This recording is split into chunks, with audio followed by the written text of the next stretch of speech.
Cuidado com os falsos profetas, que vêm até vós vestido como ovelhas, mas, interiormente, são lobos em pele de cordeiro.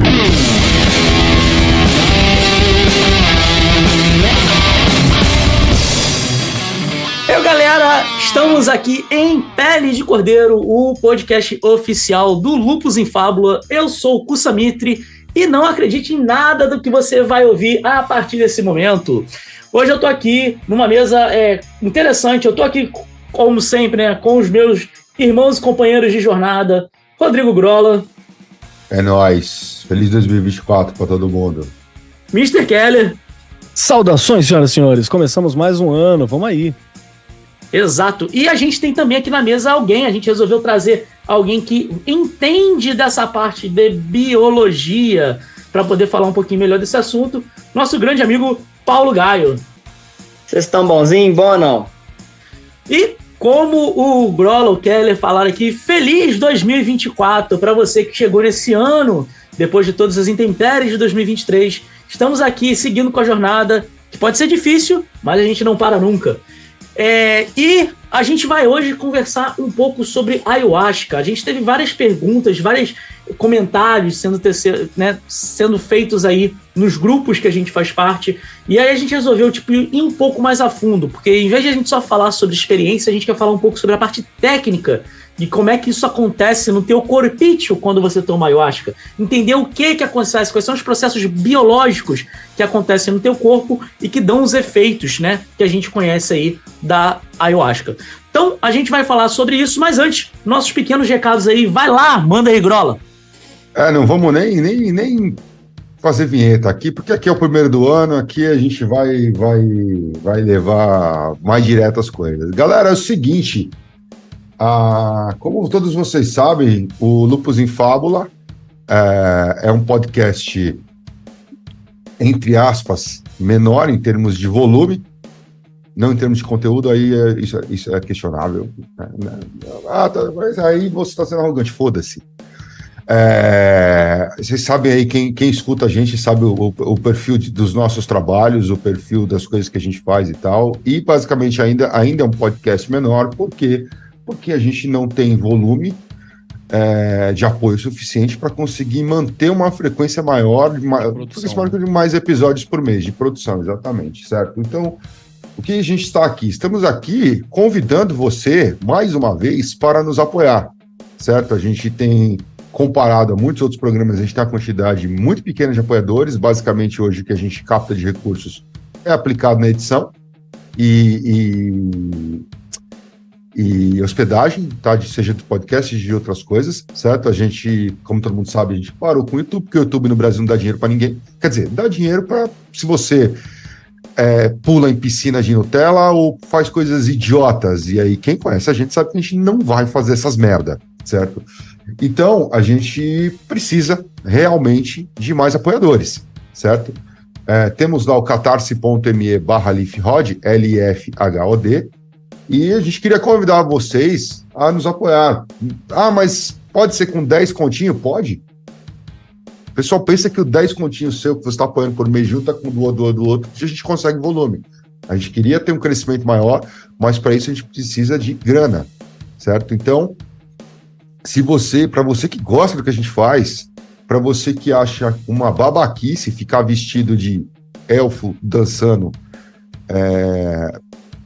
em TikTok e Instagram e queria falar de esoterismo, ocultismo, religiosidade de uma maneira um pouco mais séria, considere aí nos apoiar para a gente continuar, dar continuidade ao que a gente estava fazendo, certo? Então, estamos aqui, a gente podia estar roubando, podia estar matando, podia estar fazendo TikTok dançando, mas a gente está aqui pedindo apoio para o Lupus em Fábula continuar, certo? Então, mais uma vez, catarse.me/lifhod, LIFHOD. Isso são as nossas redes sociais também. Você pode nos ajudar, nos apoiando, a partir de 10 continhos. Então, quebra essa para nós aí, chega lá e chega junto aí, participa do nosso grupo fechado. Paulo, por exemplo, é um dos nossos apoiadores. A gente sempre procura convidados de alto gabarito para participar aqui dentro do nosso grupo de apoiadores, porque tem muita gente foda lá, tendo as suas respectivas áreas de atuação. Então, chega junto. Temos aí o... Grola, Fala aí, Cussa. só nessa coisa, eu acho também que vale aqui a gente agradecer aos 40 apoiadores que a gente tem nesse momento no projeto, tá? Saiba que, tipo, o apoio de vocês é importante pra caralho, é o que mantém isso aqui acontecendo, então, pra todo mundo que, porra, tem apoiado a gente e continua apoiando, porra, muito obrigado a todos vocês. Inclusive, eu vou dizer aqui que tem gente que tá apoiando a gente, já tem mais fui dar uma olhada aqui, tem gente apoiando a gente há mais de 3 anos. Então, porra, vocês são que mantêm isso aqui funcionando. Então, porra, brigadão. E assim, um feliz 2024 mais foda ainda pra você. Exatamente. E aí, vamos lembrar, aproveitando que nós estamos falando também dos apoiadores, para os nossos apoiadores, galera, depois de todos os bis e as loucuras aí que aconteceram no fim do ano, nós vamos fazer a missa do Lobo em fevereiro, certo? Então, não conseguimos fazer em dezembro, não conseguimos fazer em janeiro agora, mas agora em fevereiro vamos fazer. Então, vamos fazer a nossa reunião aí com os apoiadores, semestral, com os sorteios e aquelas paradas todas que vocês já sabem. Alguns outros recados, pessoal, 2024 entrando, as atividades voltam a seguir, tem um cronograma, certo? Algumas atividades paralelas. Lembrando também que por que a gente pede apoio? Porque a gente não tem anunciantes também, e também o que a gente anuncia aqui basicamente ou é coisa nossa, ou é coisa que a gente ajuda o brother que também faz troca com a gente, que também nos anuncia, né? Então, o que a gente tem aqui, por exemplo, para esse ano, a gente já tem mitos modernos em abril, tá? A gente vai estar começando a divulgação e, obviamente, aquela história de quem chega primeiro consegue mais desconto vai rolar. Até dia 20 de fevereiro tem o cupom antecipado e você consegue um puta descontão que você não vai conseguir depois, então cola junto. Runologia está disponível via Hotmart, você não precisa mais esperar uma data certa, você pode ir lá, o curso está gravado, certo? E ainda falando de runologia, aproveitando que nós fizemos alguns comentários antes aqui da gravação, uma coisa muito importante, pessoal, que algumas pessoas precisam saber, você que copia o nosso conteúdo, a gente sabe quem é você, tá? Então não vem dar uma de esperto, não, a gente sabe quem é. E aí, voltando, né? Então teremos aí o Mitos Modernos, temos Runologia rodando, temos aí algumas coisas que a gente já conversou em dezembro, de algumas atividades que a gente já tem há 3 anos que a gente queria fazer e não fez, a gente vai tentar fazer esse ano, não vou falar agora porque ainda não é certeza, porque como tem gente que gosta de copiar nosso conteúdo, pode ser que também queira copiar, entendeu? Mas a gente vai ter outras coisas aí rolando, tá? Tanto com mitos, quanto com runologia, como com a marca Lupus em Fábula. Então vamos tentar fazer mais coisas para esse ano, certo? E é isso, Cussa? É isso, Keller? Tem mais alguma coisa que eu estou esquecendo? Temos sim, tem mais uma coisa que é sempre importante lembrar. Você que ouve a gente que não conhece os aplicativos da Rod Studio, dá uma olhada lá no nosso querido, na Play Store, na App Store da Apple. A gente tem uma porrada de aplicativos, inclusive uns muito legais, que são o nosso carro-chefe, o queridinho de todo mundo, que são os tecladinhos. Você tem teclado de tudo quanto é tipo, você que é do meio esotérico, você que gosta de runa. Cussa fez para uso próprio, olhou para aquilo e falou assim, poxa, isso aqui o mundo vai gostar. Então tem uma porrada de teclado legal para você dar uma olhadinha, viu? Pode crer, esqueci disso. Então, se você entrar no mitosmodernos.com.br, tem uma aba aplicativos onde eu listei todos os apps do Cussa lá, que o Cussa desenvolveu para Rod, e aí tá tudo listadinho, bonitinho. Acho que deve ter algumas coisas, novidades aí em aplicativos esse ano também, esperamos, né, Cussa? Você falou que tá querendo desenvolver umas coisinhas novas. Sim. Então teremos bastante coisa aí, temos o 24 aí com bastante trabalho aí. E isso é isso, se eu esquecer alguma coisa eu falo no final, certo? Mas vamos voltar aí. Cussa, presente aí o Paulo para nós. Galera, Paulo, galera. Prazer, galera. Então, Paulo, vamos lá, assim, eu acho que, como a gente falou, né, a gente tenta trazer uma galera que tem um conhecimento real, saca? E assim, é foda a gente falar a questão de carteirada, mas dado que a gente está falando uma questão de... a gente vai querer tratar da parte técnica, principalmente hoje aqui, eu acho que vale a pena a gente dar a carteirada para ninguém não achar que é só um maluco que leu coisa na internet. Então, só para a gente entender, você é formado em... Eu sou biólogo por formação, ciências biológicas, bacharel e licenciado. Eu tenho mestrado em bioquímica e imunologia pela Universidade Federal daqui de Minas Gerais. E eu sou doutor em imunologia. E dentro desses estudos, eu estudei bastante sistema nervoso, porque o meu foco de estudo era uma doença que afetava, né, tinha danos cognitivos e etc. Então, a minha formação, ela tange também a parte neural. Então, quando o Grola puxou, né, o assunto de DMT, etc., eu falei assim, você vai falar disso? Eu falei, vou. E aí eu me animei muito de retomar aí os estudos de neurociência e etc. Então, assim, eu tento e vou me esforçar para contribuir o máximo aí com conhecimento embasado e referenciado também. Perfeito. Então, assim, carteirada de cara, mas eu acho que, como eu falei, eu acho que é importante, já que a gente está falando de uma parada técnica. É aquela coisa, experiência é parte opinião. Quando a gente vai falar de uma parada técnica, a gente tem que ter a palavra que eu acho muito boa, que é embasamento. Né? Não é simplesmente sair jogando abobrinha pro ar. Pessoal, a gente precisa entender primeiro. Por que esse programa está acontecendo? Tá? Não será o nosso único episódio sobre a ayahuasca. Só que, para não ficar um episódio imenso, a gente separou as coisas, certo? Não vamos falar sobre as experiências. As experiências a gente vai deixar para outro episódio, a gente vai trazer uma galera que já está no meio há muitos anos e que vai conseguir falar melhor sobre fazer seus relatos pessoais do que acontece. Agora, o que tem acontecido, mais uma vez, é que falar de ayahuasca virou briga de partido. Não é incomum que esse assunto surja, principalmente em grupos de discussão de esoterismo em linhas gerais, e aí, de repente, você tem um lado falando que, não, porque isso abre as portas do divino e blá, blá, blá, blá, blá, blá, blá, e o outro lado falando, não, isso é droga igual cocaína e maconha. E aí, recentemente, isso aconteceu de novo, e eu falei, peraí, galera, vamos lá, vamos fincar o pé no chão, caminho do meio aqui, nem cá, nem lá, né? Isso aqui não é briga de partido. Precisa ter cabeça no lugar para entender o que a gente está falando. E a chave crítica para acontecer esse tipo de confusão é porque a maioria das pessoas que, inclusive algumas que ou não passaram pelo rito de ayahuasca, ou as que passaram, os locais deveriam fazer uma anamnese para entender, primeiro, o indivíduo e também para te passar informações sobre o que é que você está consumindo. E sabe qual é que é a real? É que ninguém explica nada. O cara não sabe. Ele acha que vai tomar aquilo, vai ver Deus, e é isso aí, tá tudo certo. Só que o pessoal esquece que o que tem nesse chá, basicamente, são algumas moléculas que têm princípios ativos psicodélicos. Mas ele não sabe como ela funciona, nem sabe com o que ela pode interagir, não sabe o que mais ela pode causar. Aí você fala, mas é uma coisa natural, não é químico. Então, químico, tudo é. Vamos começar por aí, né? Tudo é químico. Certo? Ela pode não ser sintetizada ou processada, pode vir de uma planta, etc, etc. Como qualquer outro medicamento. Certo? Então a substância pode não estar isolada. Mas aquilo é químico do mesmo jeito e tem uma ação química dentro do organismo do mesmo jeito. Certo? Então a gente vai fazer essa primeira parte, que é, como você já mencionou, um episódio técnico.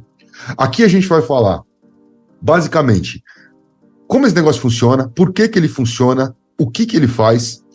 Vai ter um monte de termo técnico ligado às áreas biológicas, químicas e médicas. Então, assim, alguns a gente vai explicar, alguns vão ficar aqui e você pode se aprofundar na pesquisa, porque boa parte dessa pesquisa, eu que não sou dessas áreas, fiz sozinho.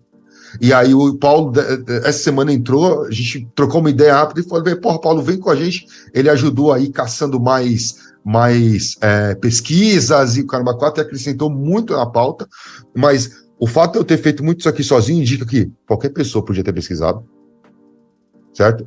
As partes mais casca-grossa que eu deixei para o Paulo fica mais difícil, mas o restante dá para fazer e dá para ir bem longe. Então, assim, antes de você saber quando você vai tomar ayahuasca, seria interessante você minimamente saber essas informações, e é importante você saber essas informações antes de você ficar falando groselha na internet. Certo? Então... Acho que ele é demais, pessoal, também que a galera pesquise antes de falar groselha na internet, mas a gente continua tentando, né? Vamos aí. Por isso que a gente faz e grava, porque eu tive que fazer um resumo disso aqui num dos grupos, eu falei, cara, acho que se a gente gravar no podcast, depois a gente pode só mandar o link, fica mais fácil. Então a gente vai fazer hoje isso, a gente vai gravar, e depois a gente só precisa mandar o link, certo? Então vamos lá. Antes de mais nada, o que você tem que entender primeiramente? Primeiramente você tem que entender um negócio chamado monoamina, que são compostos orgânicos nitrogenados derivados de aminoácidos aromáticos, como a fenilanina, tirosina, triptofano, por meio de um processo chamado descarboxilação. Pessoal, em essência, essas monoaminas são neurotransmissores, neuromoduladores ou hormônios. E os aminoácidos essenciais é um troço que a gente costuma chamar de proteína. E é um dos motivos que hoje é importante um negócio que tem começado a se falar. Há poucas semanas eu ouvi um moleque de 20 anos falar que a educação brasileira tem um problema. A gente não aprende a lidar nem com comida e nem com dinheiro. A gente não sabe o que é bater proteína. Pessoal, existe uma quantidade mínima de proteína que você deveria comer por dia. E as pessoas não sabem ou não consomem por falta de grana, tá? Mas hoje tem se falado muito, por quê? Porque, principalmente depois da pandemia, o meio maromba no Brasil cresceu muito.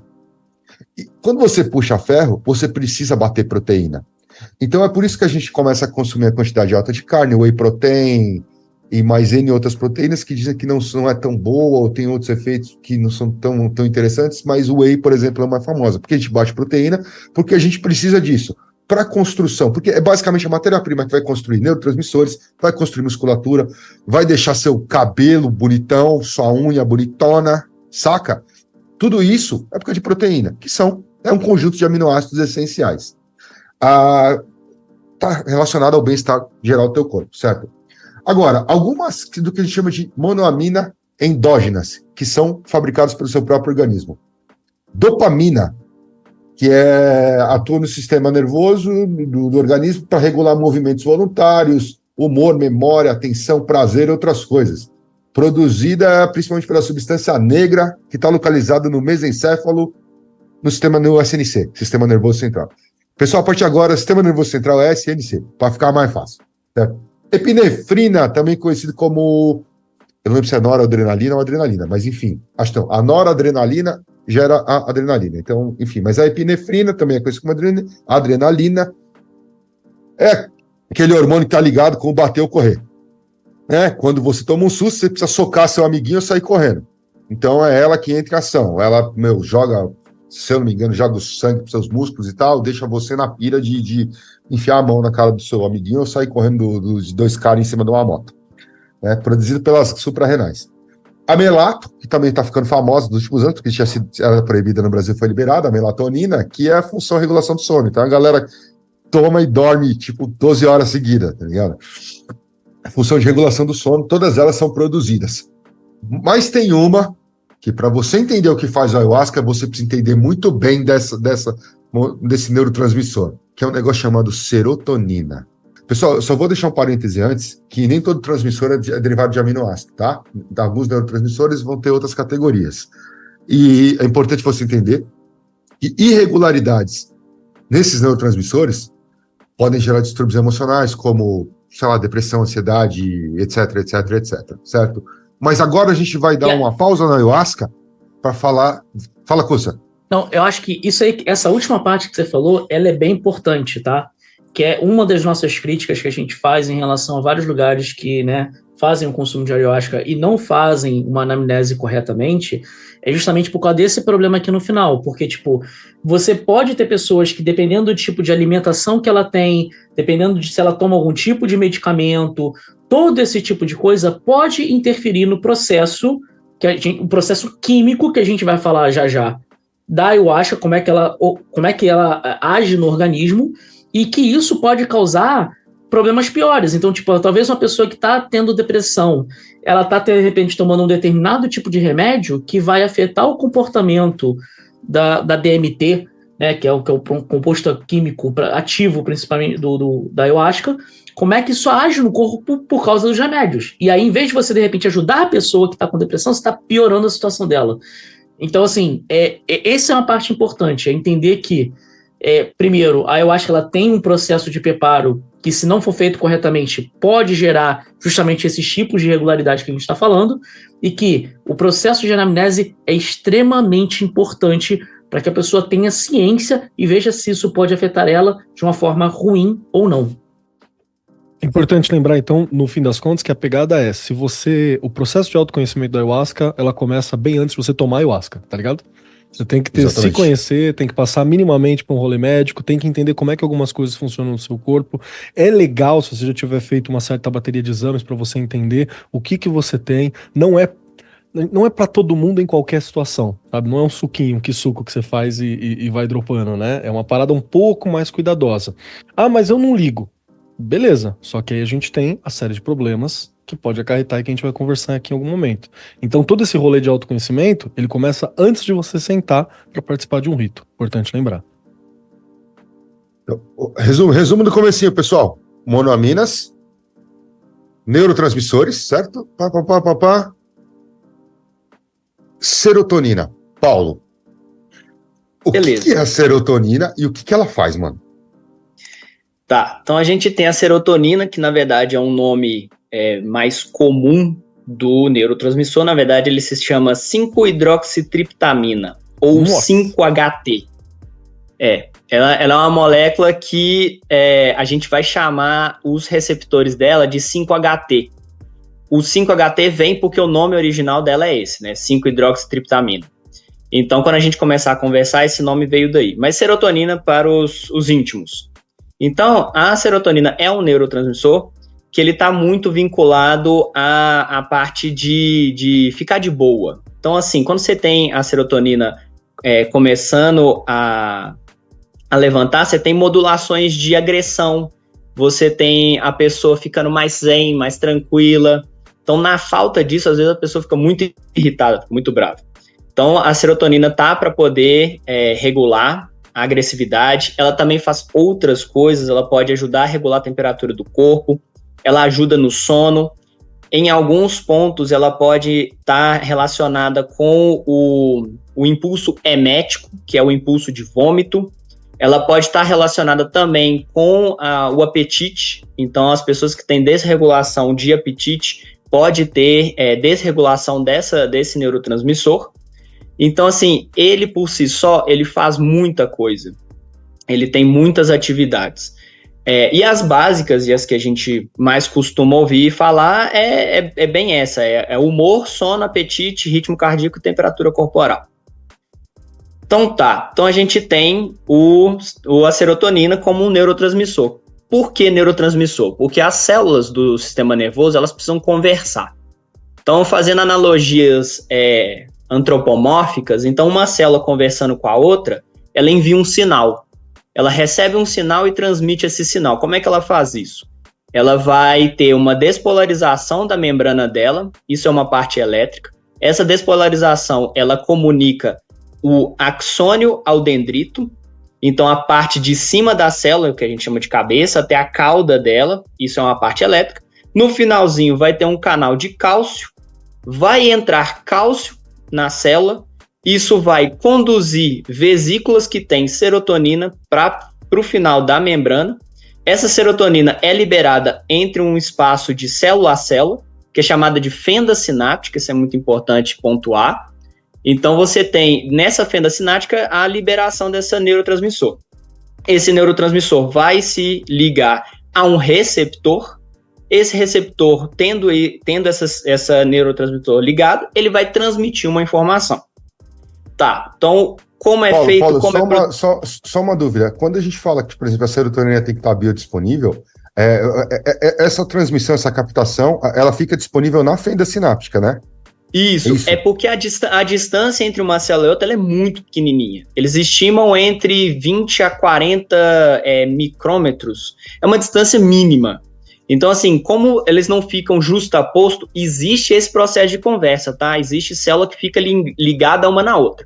No caso do neurônio, não. Tem um espaçozinho. Esse espaçozinho vai ter a serotonina. A biodisponibilidade é que essa serotonina, depois de liberada, ela tem que entrar em contato com o seu receptor, senão ela não valeu de nada, né? Ela foi liberada ali à toa.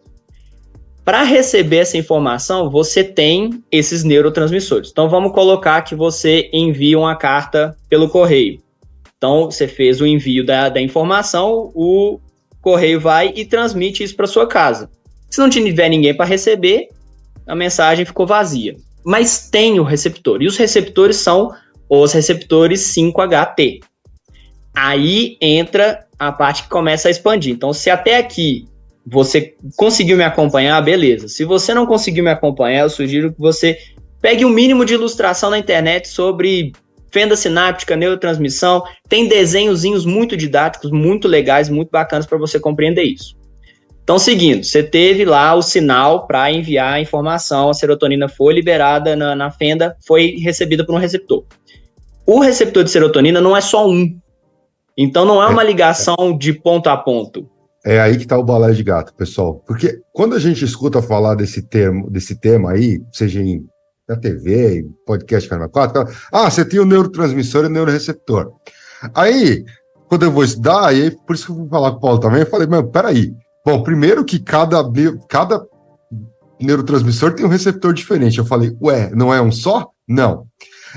Segundo que, por exemplo, o neuroreceptor 5HT da serotonina, ele tem trocentas variações diferentes e cada um faz uma coisa. Aí eu falei, Paulo, é isso aí mesmo? Não, é isso aí mesmo. Então, fala aí um pouquinho, Paulo. Então, basicamente, pessoal, assim, ok, a gente tem um neurotransmissor que ele se liga no receptor. Só que não é um receptor só. Entendeu? E é aí que tá a loucura. Imagina, eu vou fazer uma analogia simples. Imagina que você tá na porta do elevador. A porta do elevador, ela tem de um lado um sensor, um emissor infravermelho e do outro lado um receptor. Esse receptor precisa estar recebendo a luz infravermelha. Se ele não está, é porque tem alguém na porta. Esse alguém na porta é a fenda sináptica.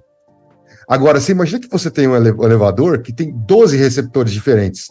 E aí, dependendo de qual deles recebe a luz infravermelha ali, um fecha a porta, outro fecha a porta para cima e para baixo. Então, assim, a loucura são muitos tipos de receptores diferentes.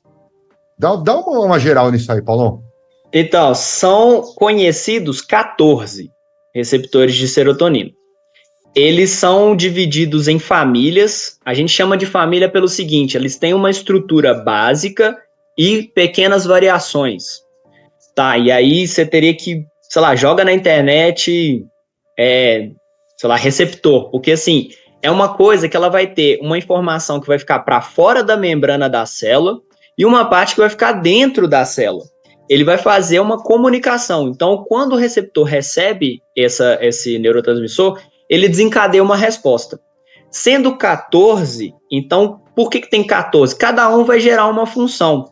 Umas parecidas, outros bem diferentes, mas assim, a serotonina vai ser a mesma e à medida que ela for se ligando nesses receptores, ela transmite uma informação. Então, o mais clássico, assim, o que mais se repete é o HT2.1. Só que o HT2.1, ele tem o 1A, 1B, 1C e 1D. E aí, o que o Grola comentou, né, do 5HT2C, ele é da família do 5HT2. Ele tem o A, o B e o C. E aí, você tem o 5HT3. E aí, tá. Então, enfim, nomes de 1 a 7, beleza. E subvariações dentro dela. Então, você tem, vou detalhar só alguns. Então, você tem lá o HT2.1A. Então, ele vai ser muito focado para remédios ansiolíticos. Então, quando você tem algum remédio que foca em receptor de serotonina, pode ser que ele esteja sendo focado para esse receptor, porque ele vai estar ligado à parte de humor, de controlação de estar feliz ou estar triste, etc. Mas a gente tem, como eu falei, da questão de emético, né, a questão do vômito, o HT3, ele está vinculado à resposta no nervo vago, então a informação leva para você vomitar. Então, quando você tem uma serotonina ligando nesse receptor, é outra informação. Então, um vai te fazer ficar feliz, o outro vai te fazer chamar o Juca. Nossa. E vai ser serotonina do mesmo jeito. Então, assim, a gente tem, dentro dessa gama de receptores, essas informações. O que o cérebro quer transmitir de informação? O que ele quer receber de informação? Como ele está respondendo ao meio em que você está inserido? Porque igual a gente estava falando lá de neurotransmissores de luta ou fuga, que é o processo de resposta mais primitivo do ser humano. Então você tem lá para lutar ou para fugir. Só que o estímulo é você reage de uma forma ou de outra. E tem lá os seus neurotransmissores correspondentes para você fazer isso. Então quando o maluco recebe um susto e fica paralisado, ele está tendo a mesma resposta do maluco que vai chegar e sair no soco. Só que ele respondeu de forma diferente. Mas tudo bem, então você tem lá o seu neurotransmissor, ele vai ser liberado, ele vai ser recebido e vai gerar uma informação. Só que essa informação, ela precisa ser feita e interrompida. Não é legal que você tenha isso e ela fique acontecendo para sempre. Então, o processo da neurotransmissão, você tem a processo de limpeza, que a gente fala, né? Que são as recaptações ou as degradações. Então tá. Então a serotonina saiu. Ela fez a função dela, ela vai ser reabsorvida pelo neurônio que a enviou. Então você tem uma recaptação ativa por um canal chamado SERT. Eu preciso saber, eu esqueci o nome completo dele, mas chama SERT. Ele é um receptor ativo. O SERT é o transportador, né? Isso, ele é um transportador. É porque eu esqueci o nome completinho dele, bonitinho, é legal falar. É o receptor transportador de serotonina. É porque eles colocam em inglês o negócio. Mas ele é um transportador ativo, então ele meio que vai sugar de volta essa serotonina que estava na fenda sináptica.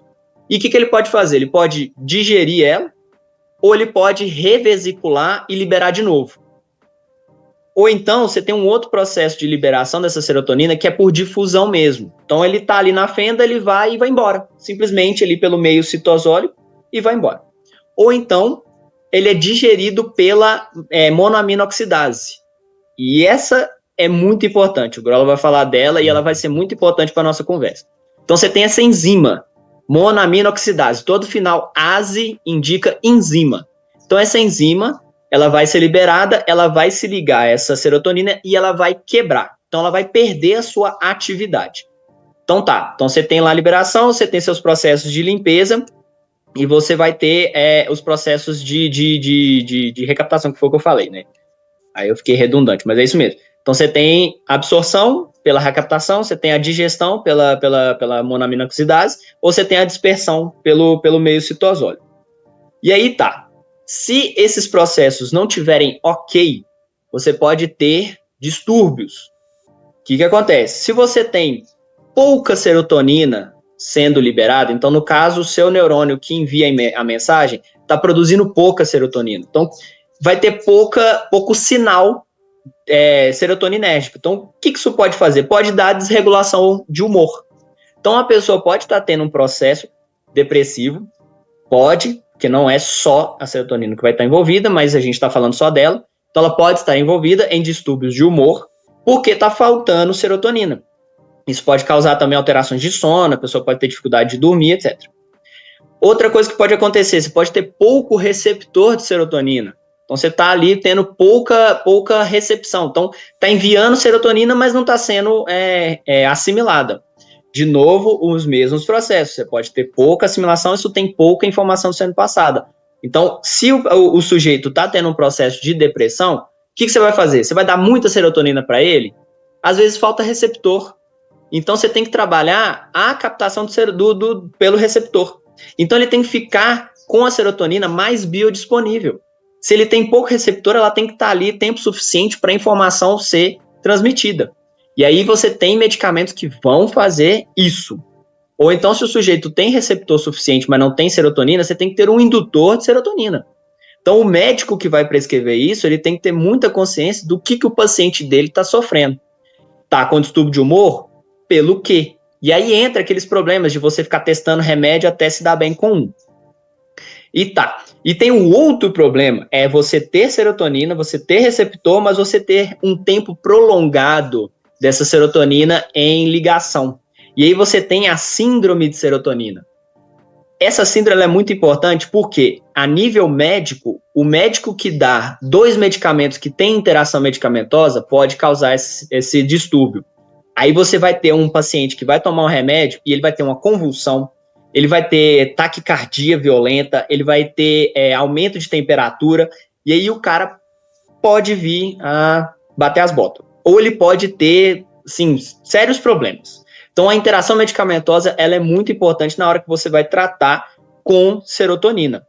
Por que eu estou pontuando isso com muita intensidade? Porque a gente vai falar do DMT com interação medicamentosa. E isso é muito, muito sério. E aí tem peraí. Foi aí, Paulo? Tem mais algum? Não, aí eu falei dos 4 dos 4 causas. Então, só resumindo, mais uma vez, pessoal, aqui resumindo, fazendo uma síntese assim, de pontos importantes aqui, fora essa parte que vocês já devem ter pegado, do que acontece quando você tem distúrbio de serotonina, mas eu vou falar, e o Paulo falou que tem 14 neuroreceptores, certo? Eu vou deixar uma ênfase aqui em 3, os 5-HT2, 3 e 4, tá? Então, só resumindo ali o que o Paulo falou, o 5-HT2A modula cognição e alterações perceptuais ou de percepção, tá? O 5-HT2C está envolvido em regulação de apetite, humor e sono. O 3 é o que ele falou que está associado à transmissão de sintomas de... presta atenção neste cara. Ele está associado a sintomas de náusea. Agora, presta atenção no que o 4 faz. O 4, ele está associado a funções gastrointestinais de movimentos... colocou colônico, mas é peristálticos. O 3 faz você vomitar, o 4 faz você se cagar. Quem já tomou ayahuasca pode estar entendendo aonde eu vou querer chegar lá na frente. Tô purificado, é isso. Tá purificado. Tô limpo. Desculpa, o 2A faltou eu falar, né? O 5-HTP2A fala de modulação de cognição, mas ele está associado a efeitos psicodélicos, certo? Então, esses 3 caras, 5-HT2, 3 e 4, vão ser interessantes. Lembrando que o Paulo falou, dentro desse tem variações, H2A até 2C, etc., que no total dão 14, e esses 14, cada um tem sua função, certo? Paulo também deixou claro ali sobre o que acontece quando você tem pouca ou muita serotonina, certo? Mas por que vocês estão falando de ayahuasca? Por que vocês estão falando de serotonina? Então vamos voltar. A partir de tudo isso que a gente falou até agora, a gente deixou avisado que ia ser bem técnico, hein, pessoal? O bagulho é louco. A partir de tudo isso que a gente falou, a gente vai chegar num troço chamado triptamina. Triptamina é um grupo de monoaminas alcaloides, quer dizer que são compostos orgânicos ou derivados de planta, fungo, bactéria, animal, etc., certo? Que estão relacionados a uns aminoácidos, lembra que eu falei? Triptofano, que você, de novo, como eu já falei, encontra, por exemplo, quando você come carne, come ervilha ou toma whey, tem triptofano. Se você olhar a tabela nutricional do whey, os que tem a lista estendida, tá lá, triptofano, quanto tem. Então, as triptaminas são derivadas, tem esse nome, inclusive, porque são derivadas do triptofano, certo? Elas têm uma diferença das monaminas estruturais, tá? Enquanto as monaminas possuem um anel benzênico, que é 6 carbonos em forma de hexágono, com duplas ligações alternadas, que é esses bagulho químico muito louco, a triptamina, o anel está acompanhado de um anel de pirrol, que é uma estrutura pentagonal que tem 4 carbonos e um nitrogênio, certo? Vou repetir a coisa que eu falei lá atrás. Lembra que eu falei que tudo é químico? Então, é isso, basicamente, que a gente está falando aqui de substâncias. Certo? Dá para você entrar aí no Google, aí no Google Images e pesquisar as moléculas, tá? Você vai ver que a serotonina é a triptamina. Ela é derivada do triptofano. Já a adrenalina e a dopamina são monoaminas clássicas, tá? Derivadas de outros aminoácidos aí. Outra triptamina é a melatonina, que ela é, inclusive, derivada da serotonina, tá? Que regula o ciclo de sono. Dentro das listagens de triptaminas, tá? Você vai observar que tem algumas substâncias que são produzidas, por exemplo, por cogumelos, que são os chamados psicodélicos. E aí a gente chega no ponto crítico aqui, que é uma dessas substâncias conhecidas como dimetiltriptamina, ou DMT, certo? Você vai achar até alguns documentários no Netflix falando de DMT, aí tá lá, DMT, a molécula do espírito. Calma aí, pessoal, vamos lá, uma coisa de cada vez, né? O DMT, a triptamina, que ela é, como a gente falou ali, né, é um alcaloide, ela vai ser encontrada em um monte de planta, um monte de animal, e se você dá uma cavucada, tem aí suposições que o próprio organismo humano consiga fazer DMT de forma endógena. Não é tão bem comprovado e assim ninguém entende direito como. Tem gente que fala da glândula pineal, piriri, mas sério que não é comprovado? Que eu sempre ouvi uma galera falando que não, que o corpo DMT é produzido pelo corpo naturalmente, papapá. Então... Há umas controvérsias bem fortes, porque assim, se você for ver, a primeira coisa que você tem que fazer quando você vai ver um estudo é quem tá fazendo. Os caras que comprovam algumas coisas, eles estão comprovando pro lado... Você tem, por isso que, assim, ler artigo, você tem que ser muito crítico. Existe uma organização de leitura. Você não vai simplesmente falar assim, jogo no Google e falo, o corpo produz DMT, sim ou não? Tem lá 1.955 resultados. Um fala que sim. Eu sabia que o corpo produzia.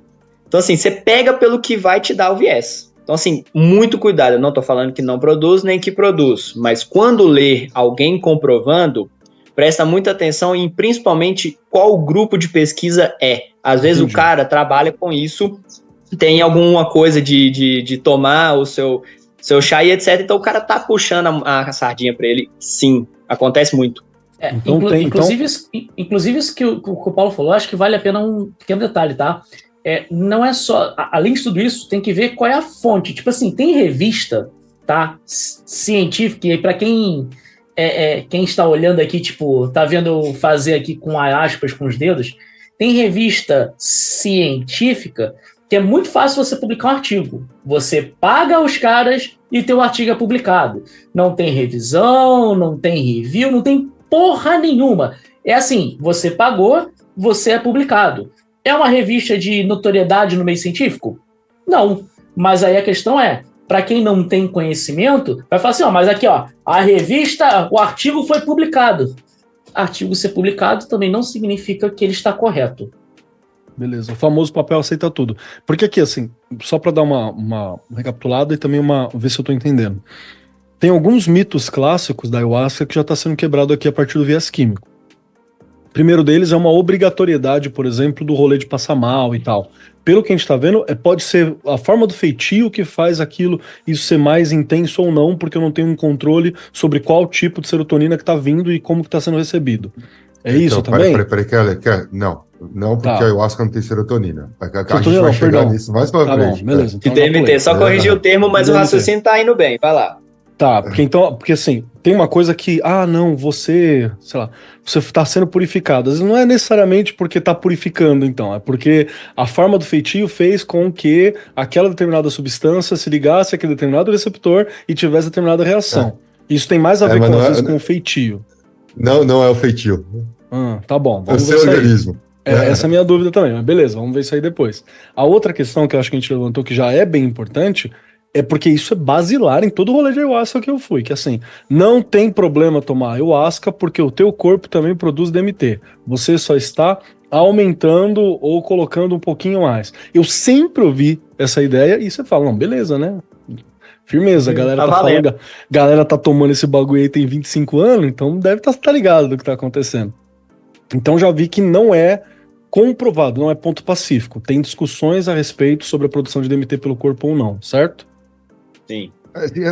Até onde eu pesquisei, o Paulo pode falar melhor, mas assim, você não consegue comprovar isso até porque não é biodisponível, certo? Assim, perfeito, até onde se entende,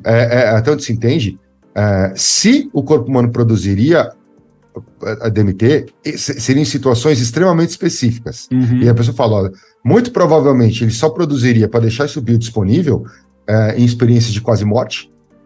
Ou eu já ouvi aquele papo de, quando o cara... experiência de quase morte, meditações extremamente intensas, que é por isso que o cara vê os padrões de mandala lá, porque é muito similar ao transe, porque o cara entra numa meditação tão fodida que sei lá se o corpo acha que ele vai morrer e dispara DMT e começa a produzir DMT.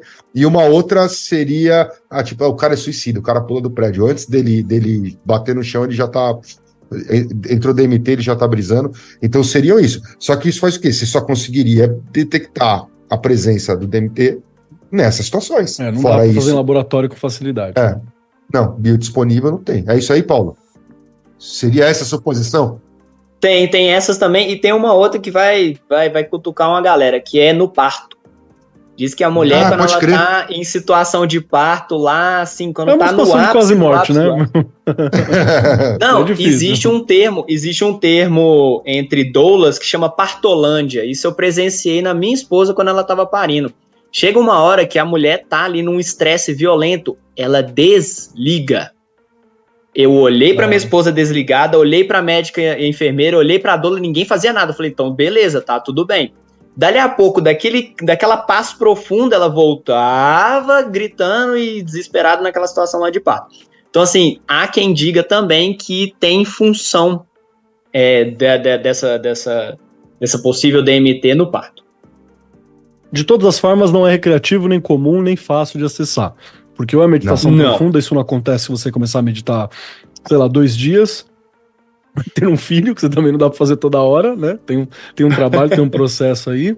Uma experiência de quase morte, que também você tem dificuldade de possibilidade de morrer. Então, não é uma coisa acessível. Quem, inclusive, veio com esse papo de molécula do espírito é um professor da Universidade de Medicina do Novo México, chamado Rick Strassman. Mas aí, pra galera mais técnica, eles costumam chamar de enteógeno, né? Que é uma substância capaz de alterar a consciência e aí que promove o tal dos transes xamânicos, tá? O DMT é um psicodélico alucinógeno, provoca despersonalização em maior ou menor grau e afeta o funcionamento cerebral que passa para fora do seu estado normal, o chamado EAC, o estado alterado de consciência. Tá? São substâncias chamadas perturbadoras da atividade do sistema nervoso central, perturbadoras da atividade do SNC, DMT, caralho, velho, a do cogumelo é psilocibina. Psilocibina, é isso aí. Mas sabe o que é legal falar agora? É legal falar porque a gente está falando de um DMT que ele é natural de planta, certo? Certo. Eu, como biólogo, a primeira pergunta que eu faço é: para que raios a planta fez esta bagaça? Boa pergunta. Deixa eu te trazer alguns raciocínios. Eu não vou poder afirmar porque eu não sou botânico, mas pensando a nível biológico, porque a gente tem essa construção mental, então a gente consegue fazer. Por que raios a planta faz? Eu vou pegar uma coisa mais simples, que seria pimenta. Vocês comem pimenta? Sempre que pode. Vocês gostam de pimenta? Aí é embaçado, né? Às vezes sim, às vezes não. Tudo bem. Tá. Ele dá uma reação levemente aversiva, a menos que você seja maluco, como o Cussa tava batendo um dedão aqui de gosto de pimenta, você é doente. Experiência de quase morte, ele gosta. Tudo bem, não julgo, porém condeno. Aquela coisa, a da pimenta é a capsaicina. Ela causa esse desconforto no paladar. Por que a pimenta tem isso? Porque a planta não quer ser comida. Não é para você comer a planta. A gente fala assim, que gostoso. Cogumelo, existe o raciocínio de que não me coma. Um animal que vai lá na floresta, acha o cogumelo e experimenta, ele vai ficar maluco, vai ficar babando, vai dar umas tropeçadas, vai trombar ali aqui, vai falar assim, nunca mais faço essa merda. O ser humano fala, que gostoso. Veneno de sapo. Como é que chama o nome, gente? Esqueci. Veneno do sapo, que o pessoal gosta de colocar no braço. Tal do cambô lá? O tal do cambô lá, né? Isso aí. O sapo faz isso para não ser predado. Então, quando um animal vai com a bocona em cima do sapo, ele libera isso no dorso, o animal sente aquela sensação desagradável, e cospe, e não come mais aquele sapo. O ser humano fala, que gostoso. Então, assim... a gente vai e cria uma experiência religiosa em cima, né, da defesa do Caramba, bicho. então, assim, se for fazer um pensamento unicamente ecológico e biológico, as plantas e os outros demais reinos, eles têm a sua forma de defesa. A planta não mexe, ela fica parada, ela tem raiz, ela é séssil. Salvo exemplos muito específicos, mas ela tem que se defender. O metabólito primário dela é fazer o açúcar, é fotossíntese. Metabólicos secundários são esses, e no caso, o DMT. Então a planta vai fazer o que ela precisa para sobreviver enquanto nutrição e o que ela precisa fazer para sobreviver enquanto permanecer na Terra. Então, por que raios tem isso? Para ela se defender. Agora, fica para mim um questionamento que eu não consegui encontrar, é como que eles juntaram uma coisa que tinha DMT com uma coisa que tinha o IMAL. E aí eu acho que eu tô queimando pauta, né, o Grola falando Tá. da IMAL. Mas esse é um questionamento realmente mágico. Pessoal, vamos lá. Então vamos lá. Então a gente sabe que tem aí, o professor lá chamou de molécula do espírito e tudo mais, porque é um psicodélico e tudo mais. Mas o que acontece com o DMT? E por que a gente falou tanto de serotonina? Porque o DMT é um agonista de serotonina. Então, assim, aí já saindo da parte da terminologia técnica, é como se o DMT fingisse que é a serotonina. Então, ele vai se ligar nos mesmos receptores 5-HT, com preferência pelo 5-HT2. Então, aqueles receptores que a gente falou, certo? O DMT vai entrar no teu organismo e vai fingir que é uma serotonina ali, vai pegar um neurotransporte, vai lá para as tuas fendas sinápticas e tá lá moscando, e o 5-HT2 fala, tá aí, é ele mesmo, pau. Só que ele vai, então, basicamente competir com a serotonina para estimular efeitos, né? E o que se conhece de resultado é que ele vai ter o que o pessoal chama de explosão mental, né? Vai ter alucinação com o olho fechado e aberto, parece que acaba estimulando o córtex visual. Literalmente a pessoa está com o olho fechado, mas o córtex está sendo estimulado. Então você está realmente tendo visões. As visões vão e vêm em alta velocidade, movimentação intensa no campo visual, sensação de abandono do tempo, transcendência, cor cintilante. Os padrões geométricos e de mandala, que é chato pra caralho. Parte preferida do Grola, parte preferida dele. E se aí, pudesse botar em 2x nessa hora, tava valendo. Puta que pariu, mano. Chato demais isso, cara. E aí, assim, é o que o pessoal costuma chamar de literalmente de projeção, transe xamânica, experiência transcendental, experiência mística, alucinação divina e blá, blá, blá. Então, tudo isso é porque o DMT está competindo com a serotonina e se ligando ao receptor 5-HT2. No caso, 5-HT2A. Certo? Então, vamos lá. Paulo, é isso aí? 5-HT2A é o principal, certo? Em que o DMT age? Tanto o A quanto o C. São os dois que tem falando sobre a questão de psicodelia, né? Tanto que eles também são receptores que outros psicodélicos também podem se ligar, tá? Mas aqui vamos focar no DMT. E aí o que o Grola falou de semelhança química é uma coisa muito legal, porque, de novo, aqui podcast você vai precisar de visualização, tá? Salvo quem fez Mind Eye, mas enfim. Se você for jogar no Google, você vai ver serotonina. Veja como é aquele desenhozinho. Vai ser um monte de risquinho. Se você não entender, beleza. Mas coloca pareado, um do lado do outro. Serotonina com um DMT. Eles são idênticos. Idênticos. Na farmacologia, a gente chama de farmacóforo a região da substância química que tem atividade. Então, você tem uma estrutura molecular, mas ela inteira, ela não necessariamente é o que faz função. O que faz função é uma região que, para remédio, é chamada de farmacóforo. Então, ali, se ligando a receptor, ele vai dar a informação. No caso da serotonina e do DMT, eles vão ter regiões bioativas, regiões de função semelhante. E aí, o que acontece que é muito legal? O Grola falou do receptor lá do 5-HT2A. Por que o DMT se liga mais lá? Possivelmente, na estrutura química, vai ter uma afinidade molecular. É como se você tivesse um ímã e outro ímã, e aquele ímã se liga mais forte nesse. E ele vai ficar preso ali e vai fazer mais função. Ele vai se ligar nos outros receptores de serotonina? Vai. Em maior ou menor quantidade.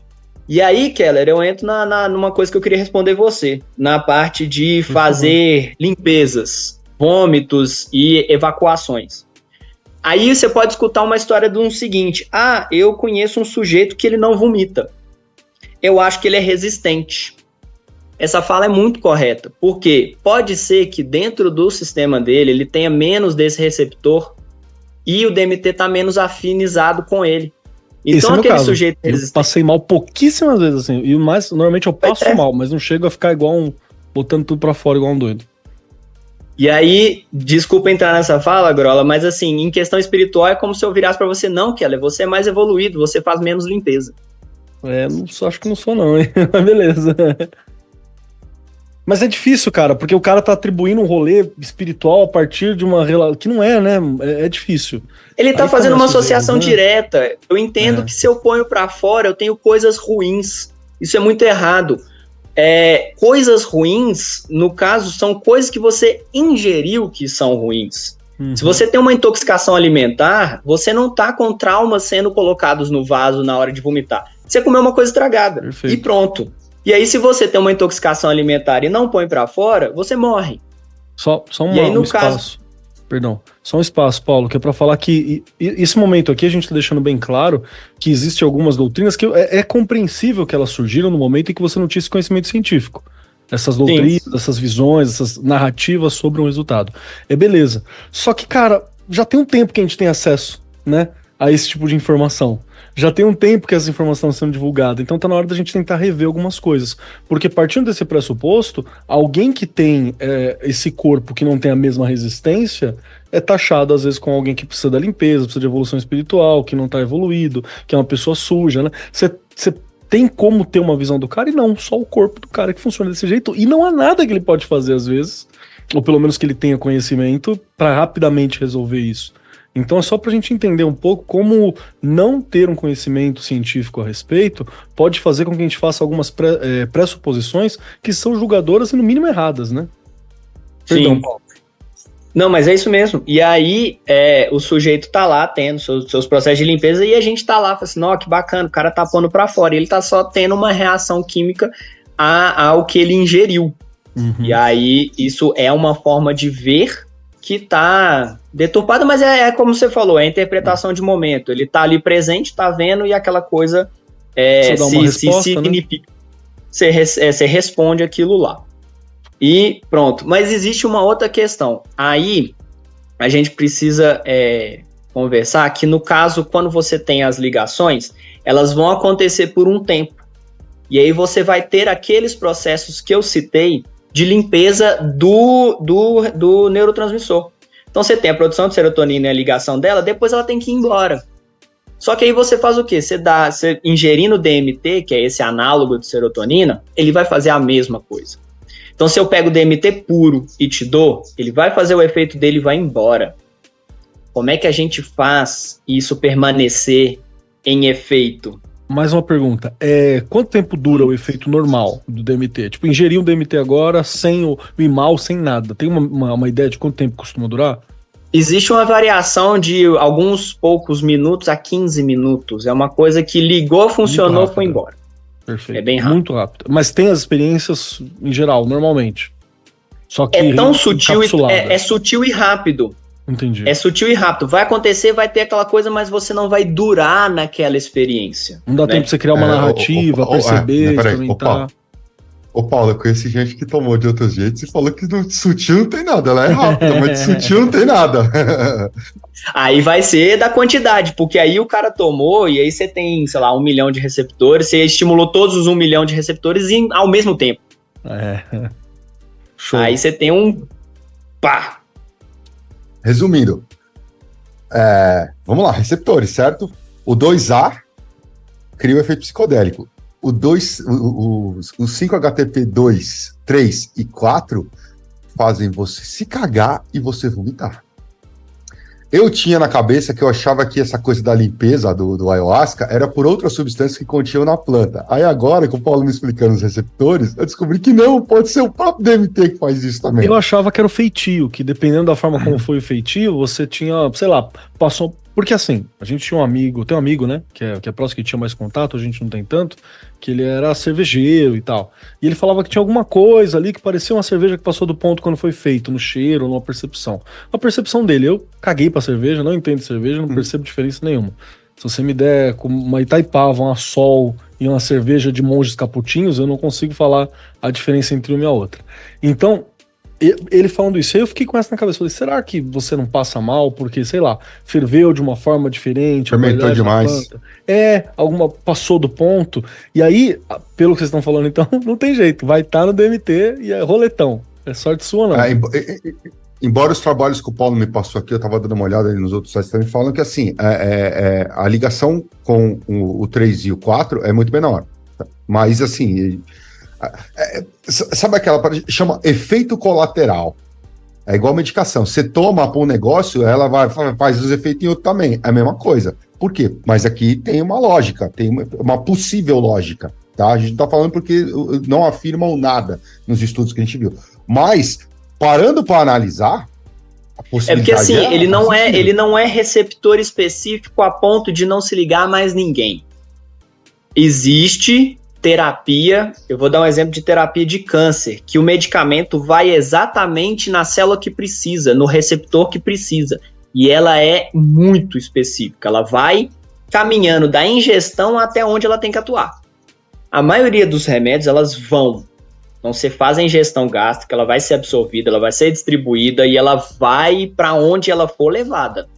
Se ela não for levada para o lugar, aquele medicamento não tem ação naquela região. Então o cara tem que estudar mais, tem que fazer ficar por mais tempo no organismo, tem que burlar alguma coisa dentro do corpo e etc. Então, mas enfim, a digressão que eu fiz foi para poder responder você, que falou assim, será que não tem nenhuma outra substância? Cara, eu tenho doutorado para dizer depende. Porque assim, depende, pode ser sim, só que a galera foca para estudar. E aí quando você foca para estudar, você vai colocar em caixinha. O cara que descobriu que funcionava no receptor 1, ele pegou só o receptor 1 e trabalhou. O cara que falou que funciona na 2, ele pegou só o 2 e trabalhou. E ele vai montando aquele Lego de estudo até você chegar na via. A história que eu te contei, do sinal de neurônio até a recepção da serotonina, são artigos e mais artigos, e estudos e mais estudos.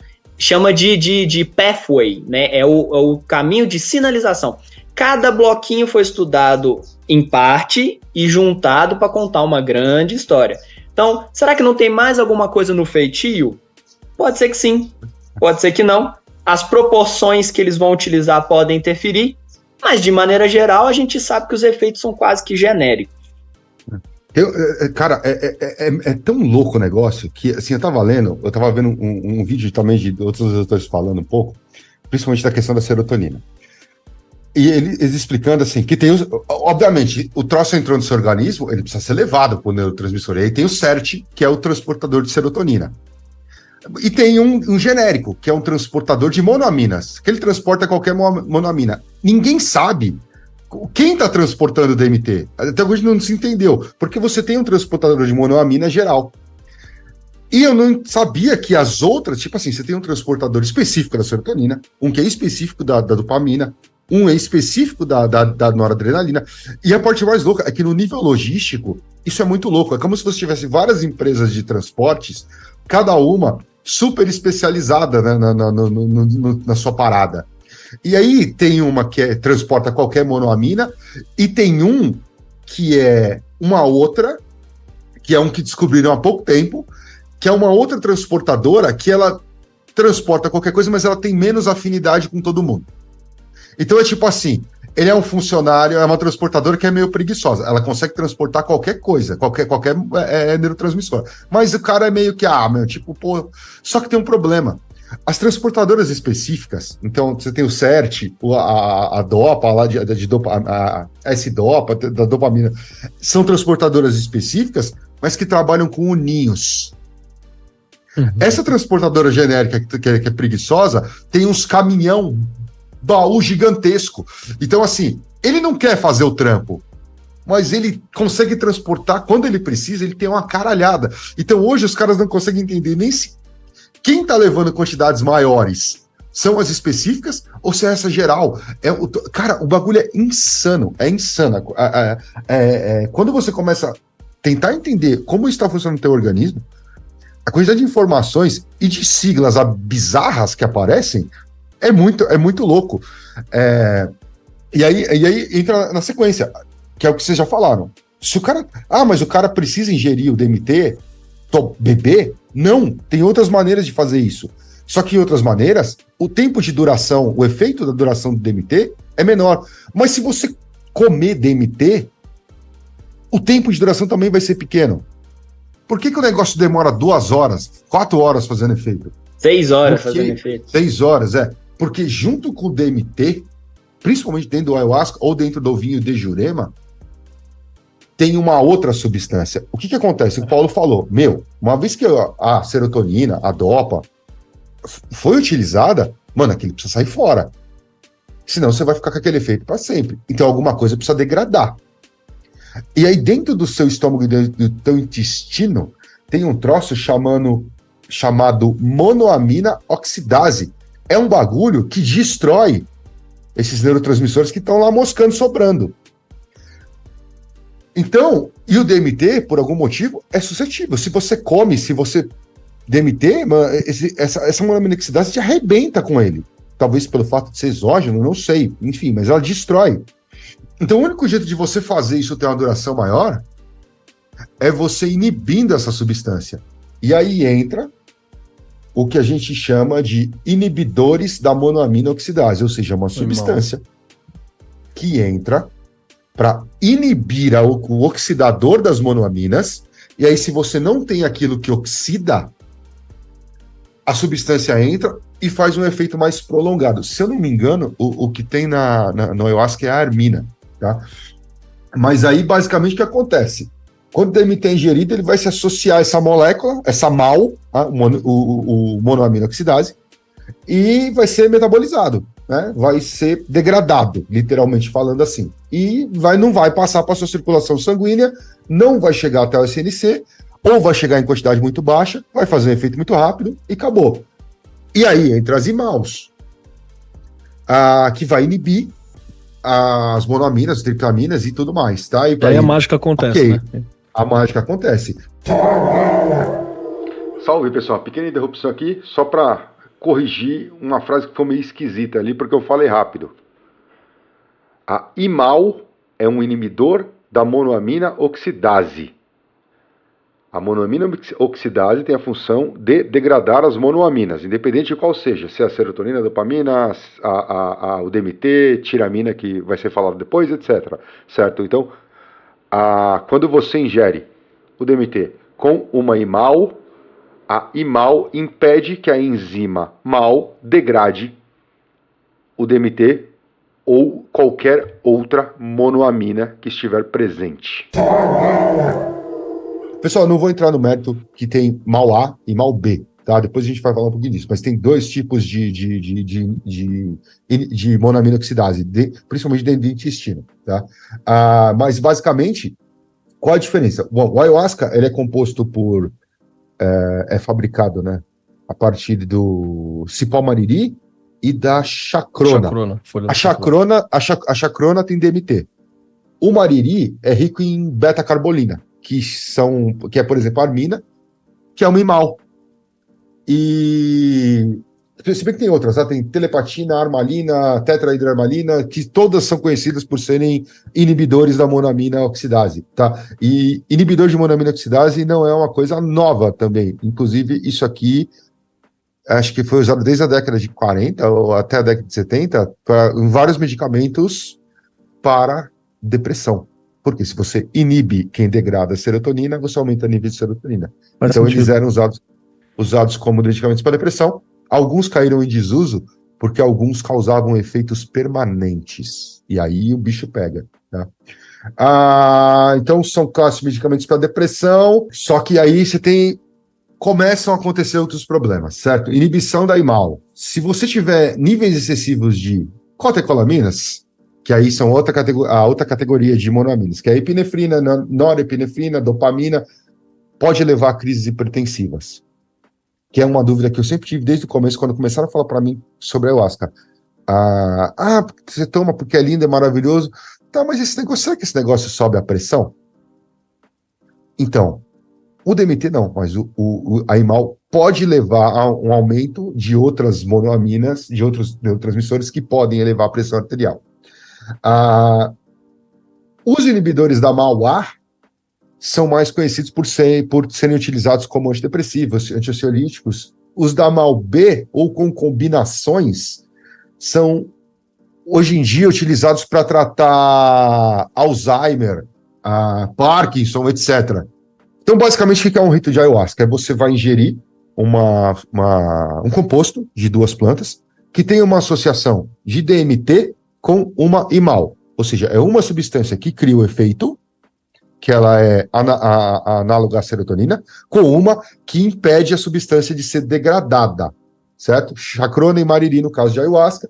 No caso de outros ritos que envolvem, por exemplo, o vinho de Jurema.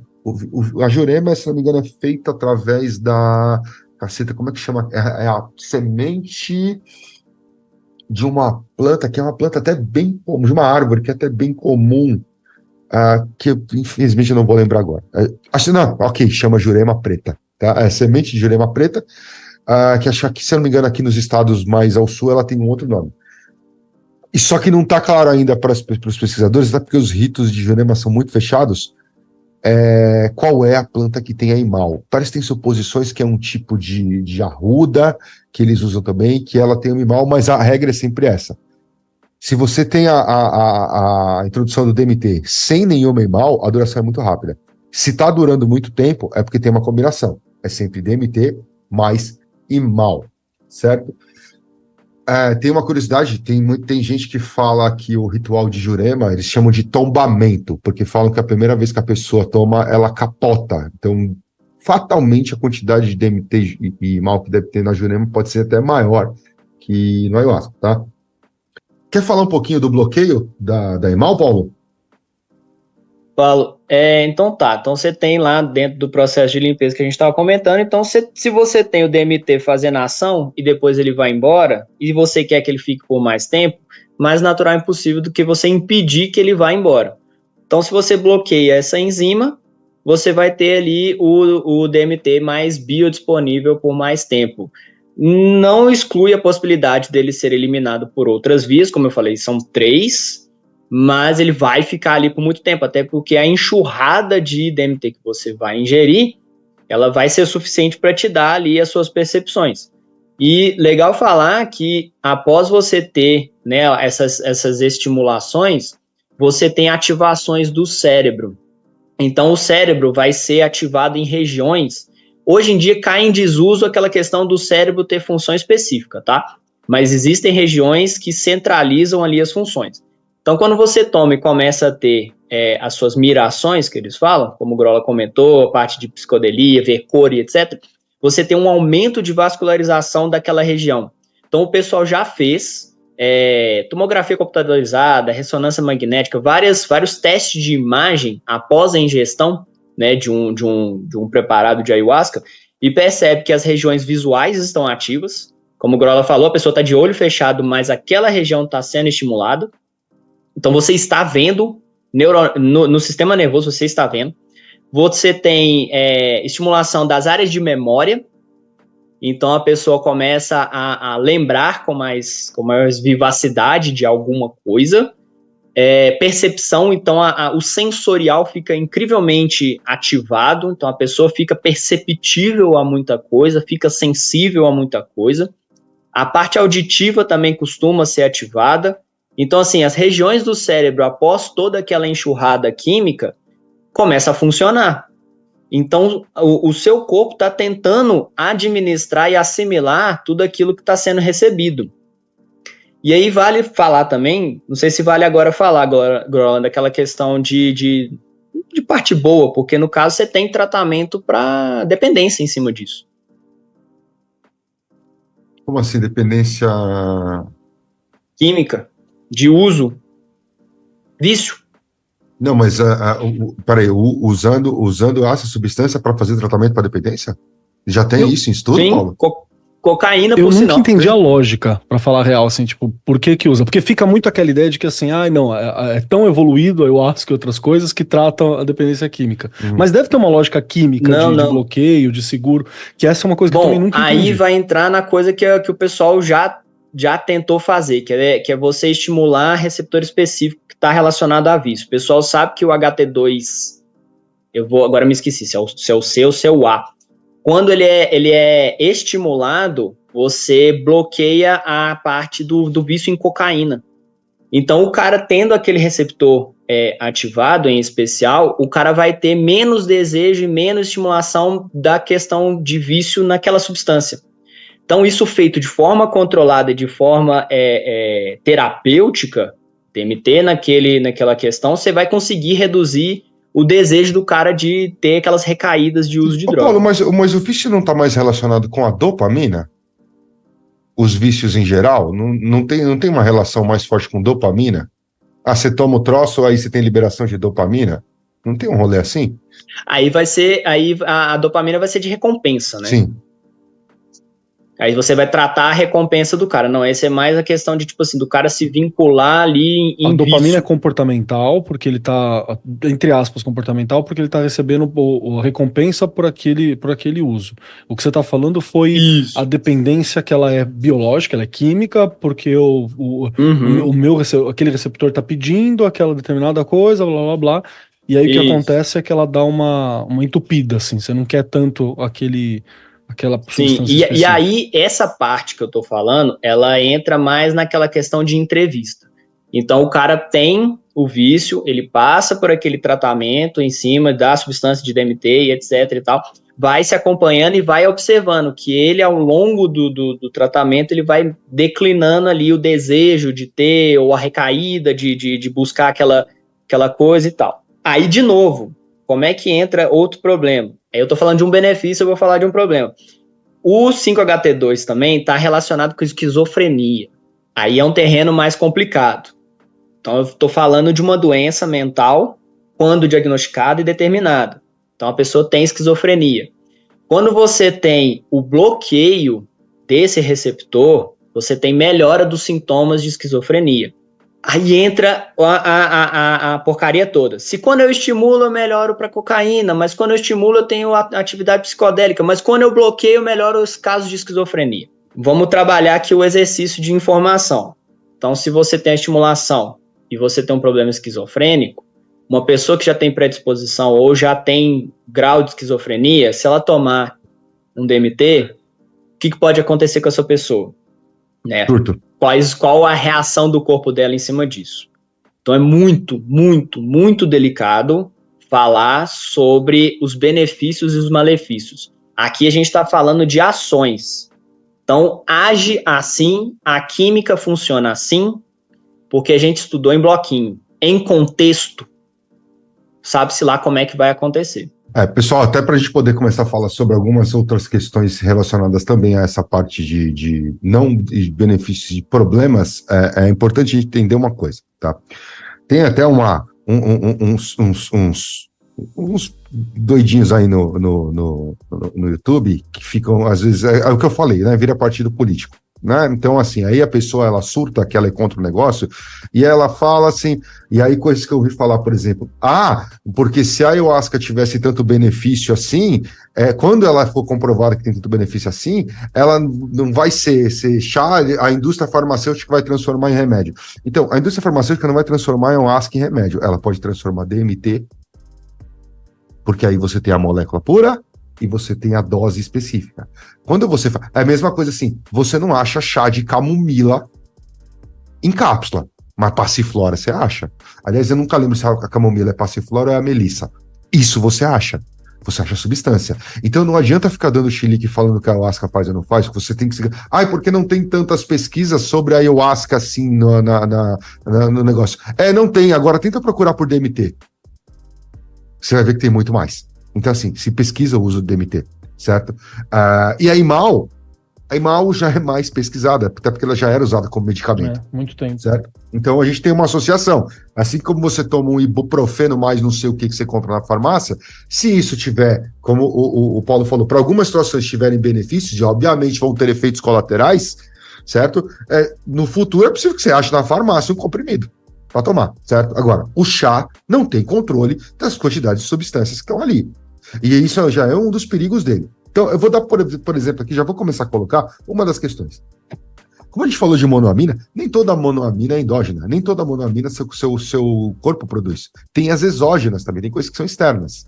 Aliás, como a gente falou, enfim, o DMT, existem dúvidas se ele é endógeno, puramente exógeno, se também tem é possível que o corpo produza. O Paulo mesmo explicou sobre isso.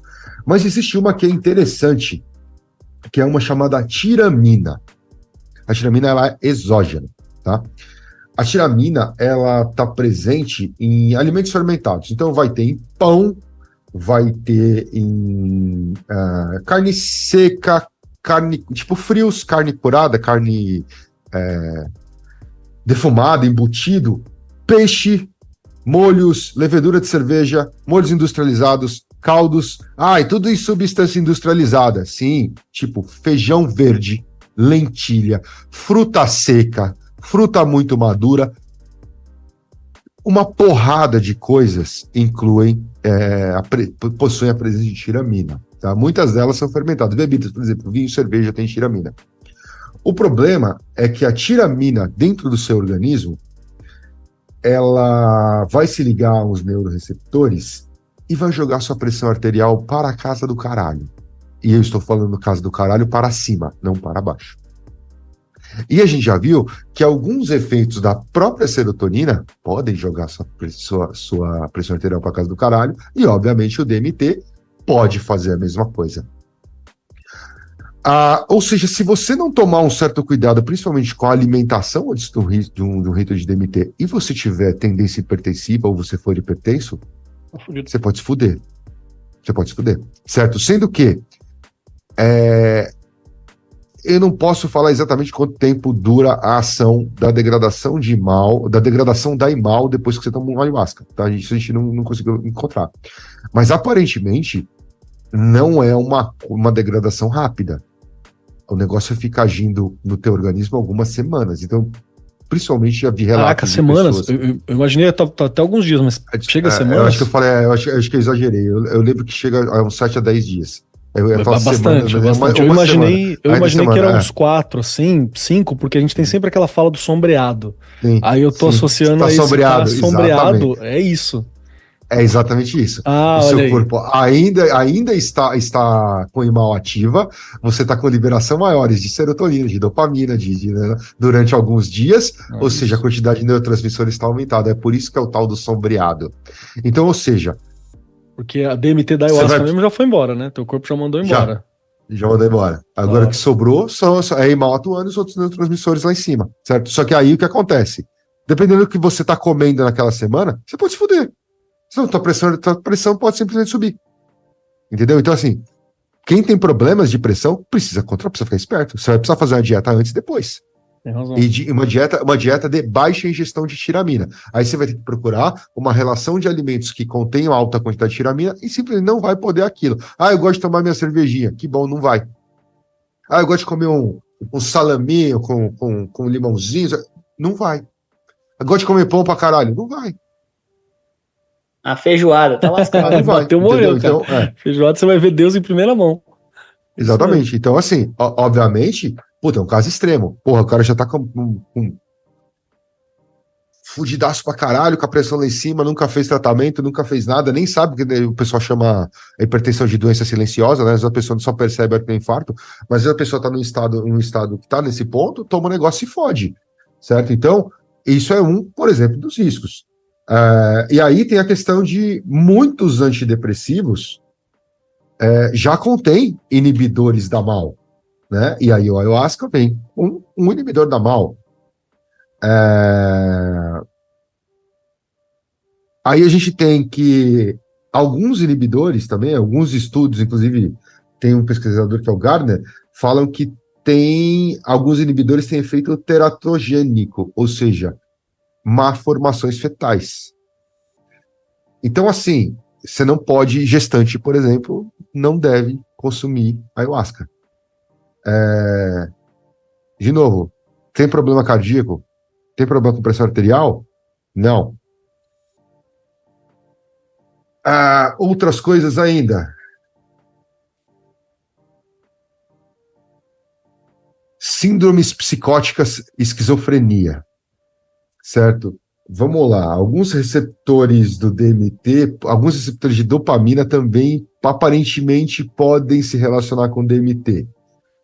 E aí, se o cara tem tendências esquizofrênicas ou psicóticas, e já ouvi relatos de pessoas que misturaram DMT com outras drogas, o cara foi para um rito de ayahuasca e tinha fumado um antes, que teve um surto psicótico. Cara, a gente não sabe exatamente as interações da molécula com todas as outras substâncias, certo? Paulo, ninguém é maluco de ficar cruzando um a um, né? Paulo, eu nem vou falar mais disso, eu vou deixar para você, cara. Você entende muito mais disso que eu, então manda pau aí. Qual que pode dar bizil? Tá, então aí na questão medicamentosa, como o Grau falou. Então, se você tem lá um bloqueador de recaptação, que é o que costuma ser utilizado, já não utilizam tanto mais o bloqueador de mal, por causa dessa permanência. Você vai encontrar? Vai encontrar, mas vai ser um médico que vai receitar 1 em 1 milhão. Mas você tem lá, então, um bloqueador de recaptação, que é uma das formas de eliminação. Aí você toma o seu ayahuasca, que vai ter a bloqueação de mal. Então, você vai ter 2 vias de limpeza desse DMT bloqueada. E aí, mais um remédio que é um produtor de serotonina. Eu falo porque alguns tratamentos de depressão, você tem que entrar com os 2. É um bloqueador de recaptação e um estimulante. Aí o cara toma isso, toma mais um ayahuasca, olha a enxurrada de coisa que o corpo do cara vai tomar. E aí, falando na questão de pressão que o Gorola colocou, então você tem lá aumento de batimento cardíaco. Então o cara tá com a pressão altíssima, o coração batendo muito forte, e aí o cara soma com vômito e diarreia. Aí sua pressão vai lá embaixo. Então sua pressão tava lá em cima, sua pressão vai lá embaixo, e esse vai e vem, cara, assim, batimento cardíaco clássico, 12 por 8. Então são 120 milímetros de mercúrio para sistólica e 80 milímetros de mercúrio para diastólica. Se isso igualar, seu coração não está fazendo bomba. Ele não está pressionando. Ele não está conseguindo fazer o sangue circular. Então pensa, pressão alta lá em cima. Aí logo depois você evacua e tem perda de fluido, perda de líquido. Aí sua pressão vai lá no pé. Aí essa pessoa não está tendo assistência, não está tendo acompanhamento, vai embora. A parte de esquizofrenia, tratamento, então, o cara vai para uma sessão dessa e começa a ver, porque você tem as visões, as mirações, etc. Aí você tem o efeito residual acontecendo, porque o cara já tomava medicação, ou tinha predisposição, ou tinha a questão do receptor lá com um quesito específico. Aí ele sai de lá, ele começa a ver, começa a ouvir, alguém tá falando comigo, alguém tá me chamando, a planta tá falando comigo, olha só o recado que ela tá me dando. E aí a pessoa vai entrando numa pira que vai durando, até que a pessoa precisa ser interditada. Agora, letalidade é um negócio legal. Tem como você morrer de tanto tomar ayahuasca? Existe uma extrapolação por dose média, porque, de novo, feitio vai ter variações de quantidade. Eles pensam que um feitio médio tem 2 miligramas acho que 2 miligramas por ml, se eu não me engano, de ayahuasca. Então, fazendo conta para cima e para baixo, sobe 5, empresta 2, divide por 10, dá em média uns 7,8 litros de ayahuasca para você morrer de overdose. Mas tecnicamente dá, mas né? Mas aí também o cara já morreu de tanta ingestão de líquido, tá ligado? Não, aí estômago vai embora, o cara já vomitou horrores, já passou mal pra cacete. Não, o cheiro, já não aguenta então, o cheiro. O cara dá 2 copos ali, já tá morrendo. Então,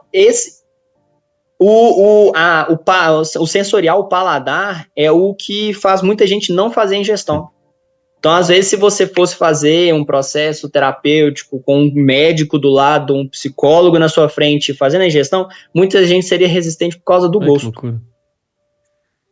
Pessoal, eu vou falar aqui um tópico rapidinho sobre legalidade, que eu quero que o Keller até faça um comentário antes de voltar para o Paulo para falar sobre a questão de vícios, tá? Bom, vamos lá. O Conselho Nacional de Políticas e Droga, o CONAD, reconheceu a legitimidade no uso da ayahuasca em 2004. Em novembro foi aprovado os princípios deontológicos para o uso da bebida. Então, em 2010, o uso religioso foi regulamentado, tá? O grande X aí disto é... Bom, vocês estão vendo. De novo, vou repetir uma coisa que eu falei. Tudo é químico. Se você acredita que as mirações psicodélicas que a pessoa está vendo é ver Deus, isso é uma pura e simples questão de fé pessoal. Assim, você acredita nisso, que aquilo que você viu, você está vendo divino, tá tudo certo. Mas entenda, o efeito é causado por reações químicas e de processos biológicos. Você não é o escolhido, certo? né? Deus não tá falando com você. Você não, tomou uma série de bagulhos químicos que permitiram que você tivesse essa sensação. Se ela é real ou não, você não é o Neo saindo da Matrix, certo? Então, assim... mas é droguinha! Você não é o Neo, seu noia! Mentira, gente, desculpa, não aguentei. Tem que fazer isso. Mas eu acredito nisso. Então, isso é a parte da fé. Certo? Como cada um vai, o que cada um entende da experiência, se ela é uma experiência divina. Ontem eu vi um médico psiquiatra falando que ele ficou muito tempo na Amazônia e ele falou assim, ele falou que passou não sei quanto tempo na Amazônia, ele falou, eu estava tão deprimido, tão triste, que eu queria falar com Deus. Aí ele falou que ele estava morando em tribo indígena, ele foi para uma parredinha dele e tomou. Aí o cara falou, mas você não fala com Deus? Ele falou, não, então, eu falo com Deus o tempo todo. O problema é que eu precisei da substância para ouvir ele, entendeu? Porque o difícil é falar, é fácil, o difícil é você ouvir a resposta. Então, é um exemplo, mas é um exemplo sim, é fé. É a fé. Ele acredita que ele ouviu talvez uma resposta divina, ou que ele viu, ou você viu uma revelação, ou algo que enfim, tem gente que acaba, de um lado negativo, revendo traumas, então, mas isso é fé. A questão é química, certo? Então, assim, hoje, no uso religioso, é regulamentado. A questão é, a gente está entendendo que tudo isso tem uma série de impactos. E isso que a gente falou aqui hoje, e ainda foi de maneira resumida, daria para estender e explicar 1 milhão de outras coisas a mais, principalmente porque você precisa entender muito da serotonina para entender o DMT, não é explicado nos processos de anamnese desses lugares. Então, e muitas vezes a anamnese com o indivíduo ali não leva em consideração o que esse indivíduo está consumindo em termos de medicação. Certo? Então, você precisaria ter alguém responsável para espremer a pessoa, porque, obviamente, a pessoa pode chegar para você e mentir, dizer que não está tomando um medicamento e está tomando uma porrada. Ela pode mentir. Você precisaria de um processo um pouco mais complexo e lento para fazer a pessoa abrir.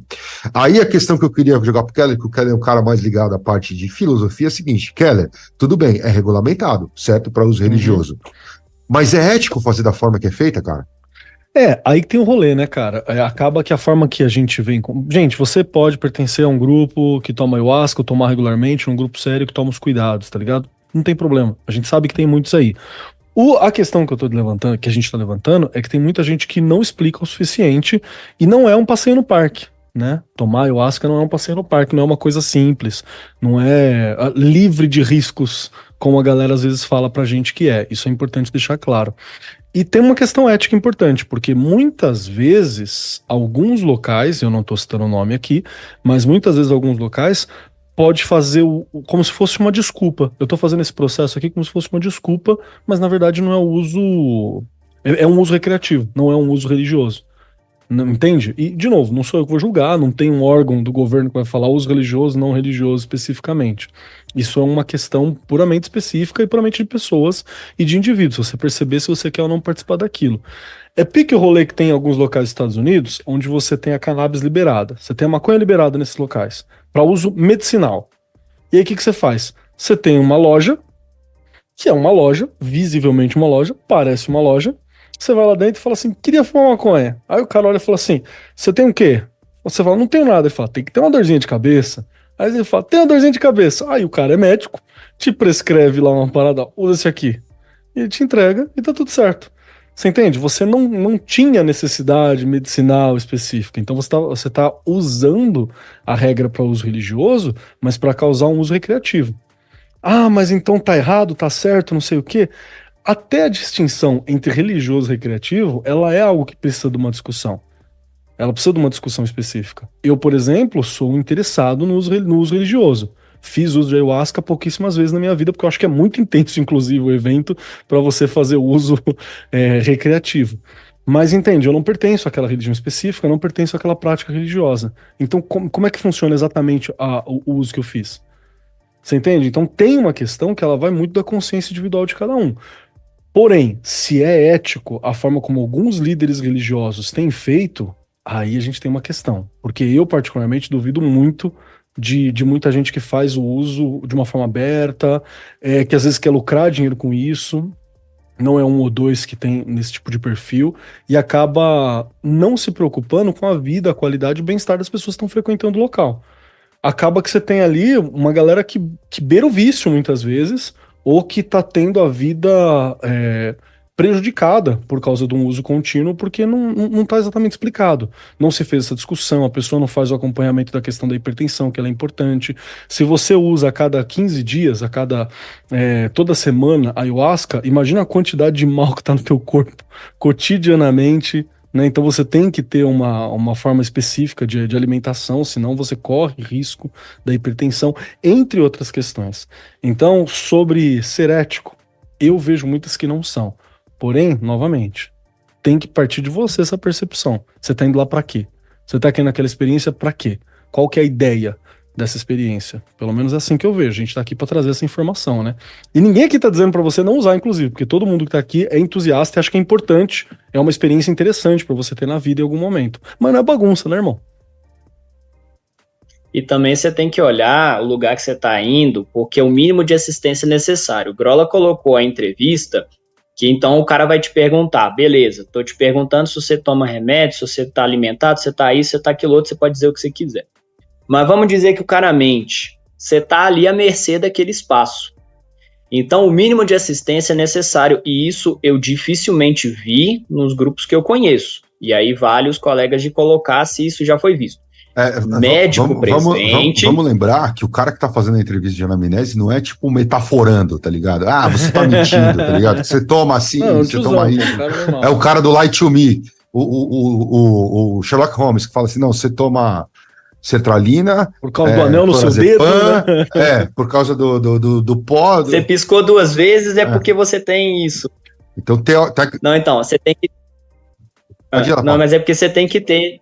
É porque você tem que ter o mínimo de assistência, que é o seguinte, você está à mercê daquele espaço.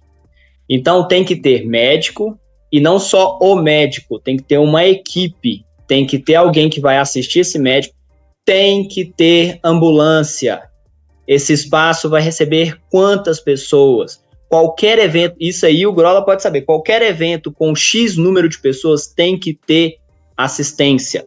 Então se tem que ter um médico, tem que ter uma ambulância, essa pessoa vai precisar ser levada com emergência, tem desfibrilador para poder reviver essa pessoa, tem um hospital que está ciente que existe um ritual sendo feito para receber uma pessoa que vai poder estar assim. Ajuda se o médico não tiver doidão também, tá? Por favor, médico, esteja de boa. Exatamente. Uso médico, né? Não esteja nesse... né? Então, assim, existe uma distância. O cara vai fazer um negócio lá numa fazenda, no meio do buraco, do lado de uma cachoeira. O cara teve uma hipotermia. Você tem cobertor, você tem algo para poder assistir essa pessoa. Eu preciso levar urgentemente num pronto atendimento. Qual que é o mais perto? É daqui 2 horas, essa pessoa vai resistir? Então, tudo isso precisa ter. Eu não sei se isso tem. Eu já ouvi falar de médico presente. Não. Mas aí o médico presente, o cara vai fazer a entrevista, o cara vai assinar um termo de responsabilidade, bateu as botas porque não teve assistência. O cara não recebeu soro na veia porque vomitou a alma, evacuou até a próstata sair. Então, assim, tem que ter assistência, tem que ser... O local onde você está precisa ser seguro. Você está à mercê. Sim. Você está vulnerável naquele momento de meditação. Tem que ter alguém para te acompanhar. O Paulo acabou de falar uma palavra-chave aqui, pessoal, que aqui sem terrorismo, tá? Mas eu vou deixar uma outra coisa importante também. Ele falou: você está vulnerável. Tá, pra caramba. Sim, você está, e não estamos só falando agora da parte clínica. certo? Você não está a 100% de posse de todas as suas faculdades mentais. Então, além de todas essas questões, toma cuidado aonde e com quem você está fazendo esse ritual. Certo? Porque com todas essas merdas já fisiológicas que podem acontecer, outras merdas também podem acontecer. Certo? Mas, Paulo, falando sobre vício, especificamente sobre vício, depois a gente fala de interações, mas vamos falar de vício. E aí, aparentemente é uma substância que não tem relato de dependência química, certo? Não, ela não tem, e existe alguns raciocínios em cima de você entender que algo é viciante. Alguns deles eu discordo, mas assim, você precisar tomar doses cada vez maiores à medida que você ingere. Então, em algumas drogas, você toma uma quantidade pequena, a próxima você tem que tomar uma quantidade um pouco maior para ter o mesmo efeito, e assim sucessivamente até você se encontrar em doses cavalares e não tendo o efeito. Então, mas aí, quando você fala nessa frase, a palavra droga vai se refletir em qualquer tipo de droga, certo? Sim. Porque tem muita medicação que faz isso também, né? Então, aí você tem os vícios como fala? Os de... fugiu. De pirona. Medicamentoso, né? Isso, medicamentoso, é. Não, eu esqueci, é os de dor. Painkiller, analgésicos. É isso, analgésico. Vícios em analgésico tem demais. Estados Unidos é clássico. Tem um filme do Netflix, por sinal, que fala de um dos casos, que é bem bacana, por sinal. Com o cara que fez o Capitão América. O opioide lá, né, inclusive. É do caramba. E aquilo ali também dá um exemplo de, um artigo científico falou que era ok. Uma situação muito específica. Mas voltando à questão do vício. Então não tem. Existe até o relato de que as pessoas que têm frequência e vivência ao longo de muitos anos, elas relatam a diminuição. Então o cara toma lá um copinho, depois toma outro copinho, às vezes o cara só precisa de um Já copinho. ouvi isso também. Às vezes o cara só precisa de meio copinho. Às vezes, se o cara toma aquele melado que eles chamam, né, que é a parte mais grossa do preparado, às vezes o cara trisca o dedo, põe na boca e aquilo é o suficiente para ele ter a miração e o trabalho dele de 4, 5, 6 horas. Então, em questão de quantidade e etc., não tem. Agora a gente entra numa coisa muito perigosa que é o vício psicológico. O vício psicológico é um negócio muito complicado, porque assim, me fez bem. Então você tem a recompensa. Então eu fui e caramba, eu fazia 5 anos de terapia e numa sessão eu fiz esses 5 anos e eu melhorei meus traumas, minhas questões, etc. Vou voltar. Aí você vai lá, se sente bem, se sente amado, se sente abraçado pela planta, pela natureza, você vai e volta. Aí você toma de novo, aí você toma outra vez, aí você toma mais uma vez. De novo, se é sua fé, se é sua linha, se é o que você quer seguir, tudo bem. Mas presta atenção o porquê você está recorrendo a isso. Estou recorrendo porque eu tenho uma vida de merda. Eu passo a semana inteira com raiva do meu chefe, com raiva da minha família e fudido da cabeça, mas lá no final de semana eu tomo o meu chazinho, me sinto bem, abraçado. Voltam às casas. Porque isso não é vinculado apenas ao ayahuasca. Isso tem para outros alteradores de estado de consciência que não tem necessariamente o vínculo de vício químico, mas o vício psicológico do tipo, me fez bem, quero de novo. Bebida alcoólica entra quero nisso, outra né? vez. Muitas vezes. Entra nisso. Cara, se você for pensar em vício de bem-estar, você tem vários. Você tem o bem-estar da atividade física, isso faz bem. Mas você busca atividade física enquanto você está melhorando a sua saúde. Mas existe você querer ficar monstro porque você não está satisfeito com o quanto monstro você É está. a dismorfia corporal, né? Então eu quero mais. É a vigorexia, né, que eles chamam. Então, assim, vício psicológico é você se perguntar, me fez bem, bacana, quero fazer de novo? Quero, por quê? É igual você estava falando, não é uma parada que você vai tomar a cada 15 dias, a cada semana. Tem quem faça. Mas eu acredito que a enxurrada de informação e percepção que você vai ter um tempo para poder digerir psicologicamente aquilo tudo, fora a parte química. Então, assim, relato de vício da substância, muito escuro ainda. Então, de novo, eu tenho doutorado para dizer que depende. Na ciência não existe sempre, não existe nunca e não existe linha reta. Não tem, até então não se descobriu. Pode ser que lá na frente encontre alguma coisa, ou pode ser que lá na frente continue não encontrando.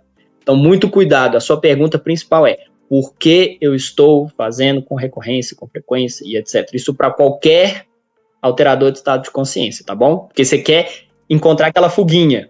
Minha fuga não é meu videogame, não é meu Instagram, mas estou me trabalhando, estou evoluindo, estou num carrossel ali de meditação infinita. Esse é um raciocínio muito pessoal meu de dizer. E, Paulo, a gente já comentou um pouquinho, mas você quer fazer um arremate sobre a questão de riscos por interação medicamentosa? Só um resumão aí do que você foi falar?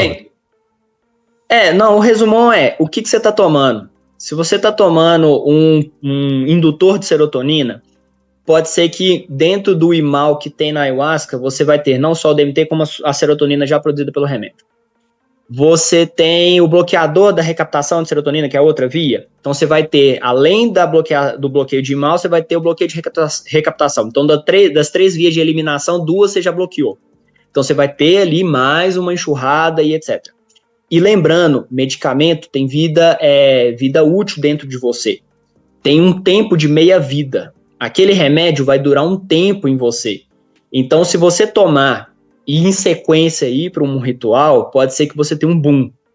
Eu não tomei e tá tudo bem, mas aí você tem o efeito residual do ayahuasca e aí você sobrepõe a sua medicação que você tomou no dia seguinte ou poucos dias depois. Você pode ter sim, e é aquela síndrome de serotonina que a gente comentou lá atrás, que pode te dar uma convulsão, pode te dar um aumento de batimento cardíaco, pode te dar um problema de aumento de temperatura, então chega a 40, 41 graus, o seu corpo começa a entrar em colapso, você pode convulsionar, e aí você fala, caramba, por que eu tô tendo isso? Porque você não levou a atenção para esse tipo de interação. Então a interação medicamentosa não é só porque você tem uso contínuo, mas se você quer interromper, porque sei lá o quê, você interrompe ali porque você tem aquela informação, beleza, vou interromper porque tem interação medicamentosa. Toma ayahuasca e volta a tomar, você tem que tomar uma janela de tempo ali que você precisa ser respeitada para ser tomada antes, durante, depois e etc.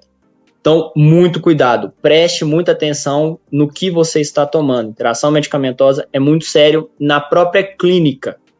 Nessas questões que não são plenamente regulamentadas, ainda mais. Então, já essa enxurrada de informação, se informe ainda mais se você realmente quer levar a cabo dessa medicina, fazer uso, né?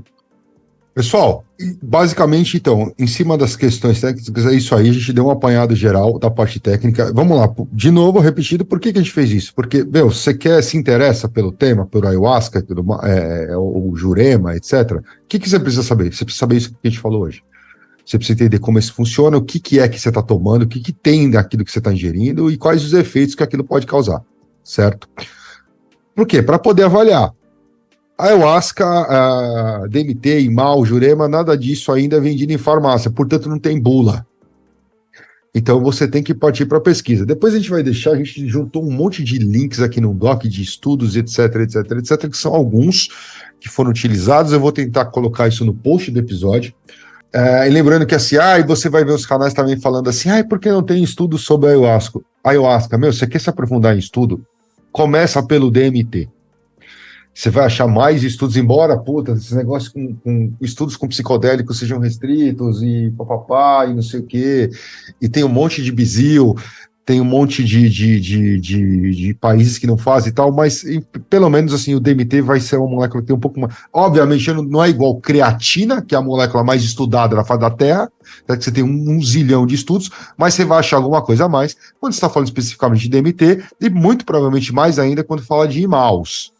Tá?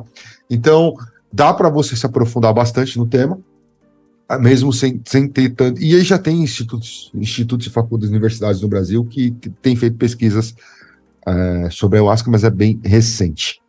Lembrando que mesmo assim você vai ter uma barreira de linguagem, né? Você vai ter que tentar entender a linguagem, tem uma linguagem química, tem os nomes, mas se é uma vida da qual você quer fazer parte, você quer ingressar, é importante. Eu acho que a reflexão que você tem que fazer na sua cabeça é o seguinte: eu tô aqui porque eu quero evoluir, eu quero ter autoconsciência, eu quero desenvolver minha mente. Beleza. Você não acha que passa por conhecer teu corpo, os efeitos disso e o que você está tomando? Você fala, não passa. Beleza, você tá se enganando aí, tá tudo certo. Mas autoconhecimento passa por contenção de dano também, né? Autoconhecimento passa por preservar teu corpo também da melhor forma possível. Então, fica atento, tá, meu queridinho, queridinha? É isso aí.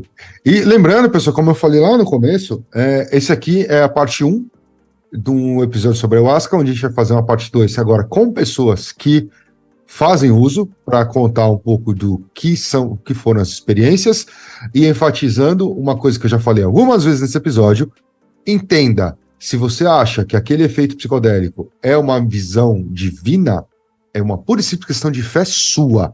Entenda os efeitos químicos do negócio, certo? Mas, enfim, traremos aí nos próximos episódios pessoas que têm relatos de experiências com ayahuasca, certo? Sendo assim, pessoal, vamos lá, as considerações.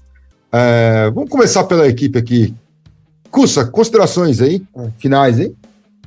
Só que busquem conhecimento antes de beber o que o amiguinho está oferecendo para você. Por mais que seja teu amigo e por mais que a intenção dele possa ser a melhor das possíveis, há possibilidade de consequências, então é importante você saber o que tu tá tomando e como é que isso pode afetar você antes de fazer, até porque depois isso pode dar uma bad bizonha. Pelão? Cara, acho que é uma experiência que todo mundo que pode, porque conhece o próprio corpo, entende as consequências e não tá fazendo isso como se fosse uma festa e um rolê, deveria experimentar em algum momento, porque é uma parada interessante, é uma experiência interessante. Desde que, novamente, repito, é importante falar, você não esteja ali achando que isso é um rolê. Vou no shopping, no cinema ou vou tomar ayahuasca? Desde que você conheça o teu corpo suficiente para saber que tem uma contenção de danos, que existem determinadas condições em que você não deve fazer uso ou precisa de um preparo, né, de todo um esquema anterior, uma dieta específica, restrição de remédio ou não, antes de você poder ter essa vivência. Porque espiritualidade é legal, exploração é legal, mas responsabilidade é o que vai fazer você chegar no fim desses rolês. Senão tu fica pelo caminho. Então, toma cuidado com isso que é importante. No mais, mande esse podcast para o seu amiguinho que fala que tá na evolução espiritual, mas na verdade é Zé Droguinha. Manda para ele, fala para dar uma olhada. Ou amiguinha que tá querendo iniciar nesse rolê e você quer dar uns cuidados, manda para ele também, é importante.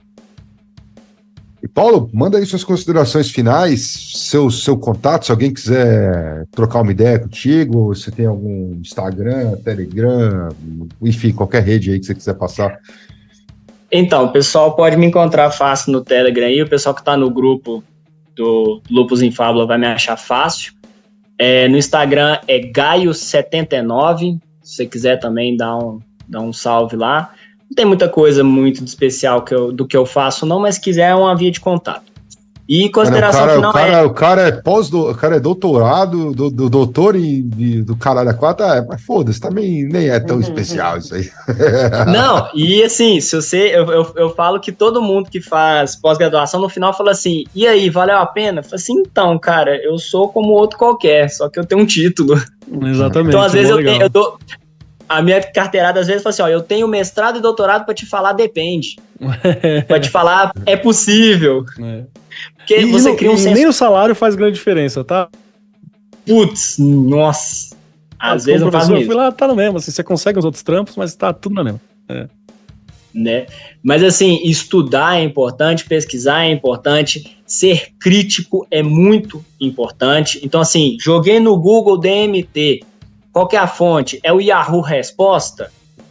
Pode ser que tenha uma informação importante lá, mas assim, não seja a sua via principal de busca. Existem outras. Google acadêmico também não é necessariamente a melhor via, mas se você não tem acesso a uma via acadêmica, no caso PubMed, que é o NCBI, você tem ali um agregador de artigos científicos. Por sinal, foi onde eu fiz a minha pesquisa para poder chegar no que eu falei para vocês. Então eu não tirei isso do sovaco, não foi uma pesquisa que eu tirei do nada. Existem revistas sérias para poder fazer isso. Estudar é o mais importante. E, se quiser, pode. Pode fazer o que você quiser, cara. Tudo, absolutamente. Desde que você entenda que há consequências, né? Aquela velha história que a gente fala sobre as máximas de Telemann, né? Faça o que tu queres, só entenda que se der merda, o problema é seu. Pessoal, voltando aos recados lá do começo, lembrando, todo esse projeto, o Lupus em Fábula, é sustentado pela gente e pelos apoiadores, certo? Então, estamos sempre em busca de apoiadores. Se você gosta desse tipo de conteúdo, eventualmente é um pouco mais leve, mas também mais técnico, que é uma coisa que dentro desse segmento ninguém faz, vem com a gente aí, considere nos apoiar a partir de 10 continhos, meu. Ah, puta, não posso entrar com muito. Tá bom, velho. Mas entra lá no catarse.me/LifHod, LFHOD, e cola com a gente aí para manter esse projeto ativo. E aí, lembrando que mês que vem, provavelmente teremos mais um episódio sobre a ayahuasca, mas aí agora mais voltado a relatos, a pessoas aí do nosso meio que já fizeram uso ou fazem uso com uma certa frequência, que vão falar o que sentem, o que acontece, enfim, contar um pouco das suas próprias experiências, ok? Ah, e só uma coisa que ficou faltando falar. Pessoal, a ayahuasca não é remédio para depressão, tá? Então, sendo bem enfático, não é tratamento para depressão. Ah, pode ser que no futuro, com um estudo mais avançado de DMT, que ele seja utilizado? Pode. Hoje não é. Tem depressão, você tem ansiedade, tem tristeza profunda, sei lá, enfim. Você precisa falar com um psiquiatra e com um terapeuta, com um psicólogo. Surpreendentemente, certo? O tratamento para depressão é tratamento para depressão. Olha que loucura. Sabia? Exatamente. É uma surpresa. É. Então, procure tratamento para depressão. Para depressão, exatamente. Procure tratamento para depressão. Fantástico. Exatamente. Você fala com um psiquiatra, com um psicólogo, com um psicoterapeuta e eles vão te ajudar com isso. Não joga isso nas costas de outras coisas, certo? Beleza? Pessoal, isso aí. Nos vemos, ou nos falamos, ou nos ouvimos aí no mês que vem. Abraço pra todo mundo.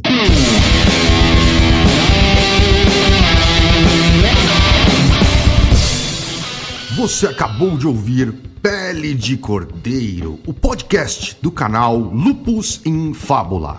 Apresentação: Cris Dornelles, Kussa Mitri, Marcos Keller e Rodrigo Grola. Edição: Norton Bell. Um programa da Rod Studios. Todas as opiniões e comentários feitos pelos convidados do programa são de inteira responsabilidade dos mesmos.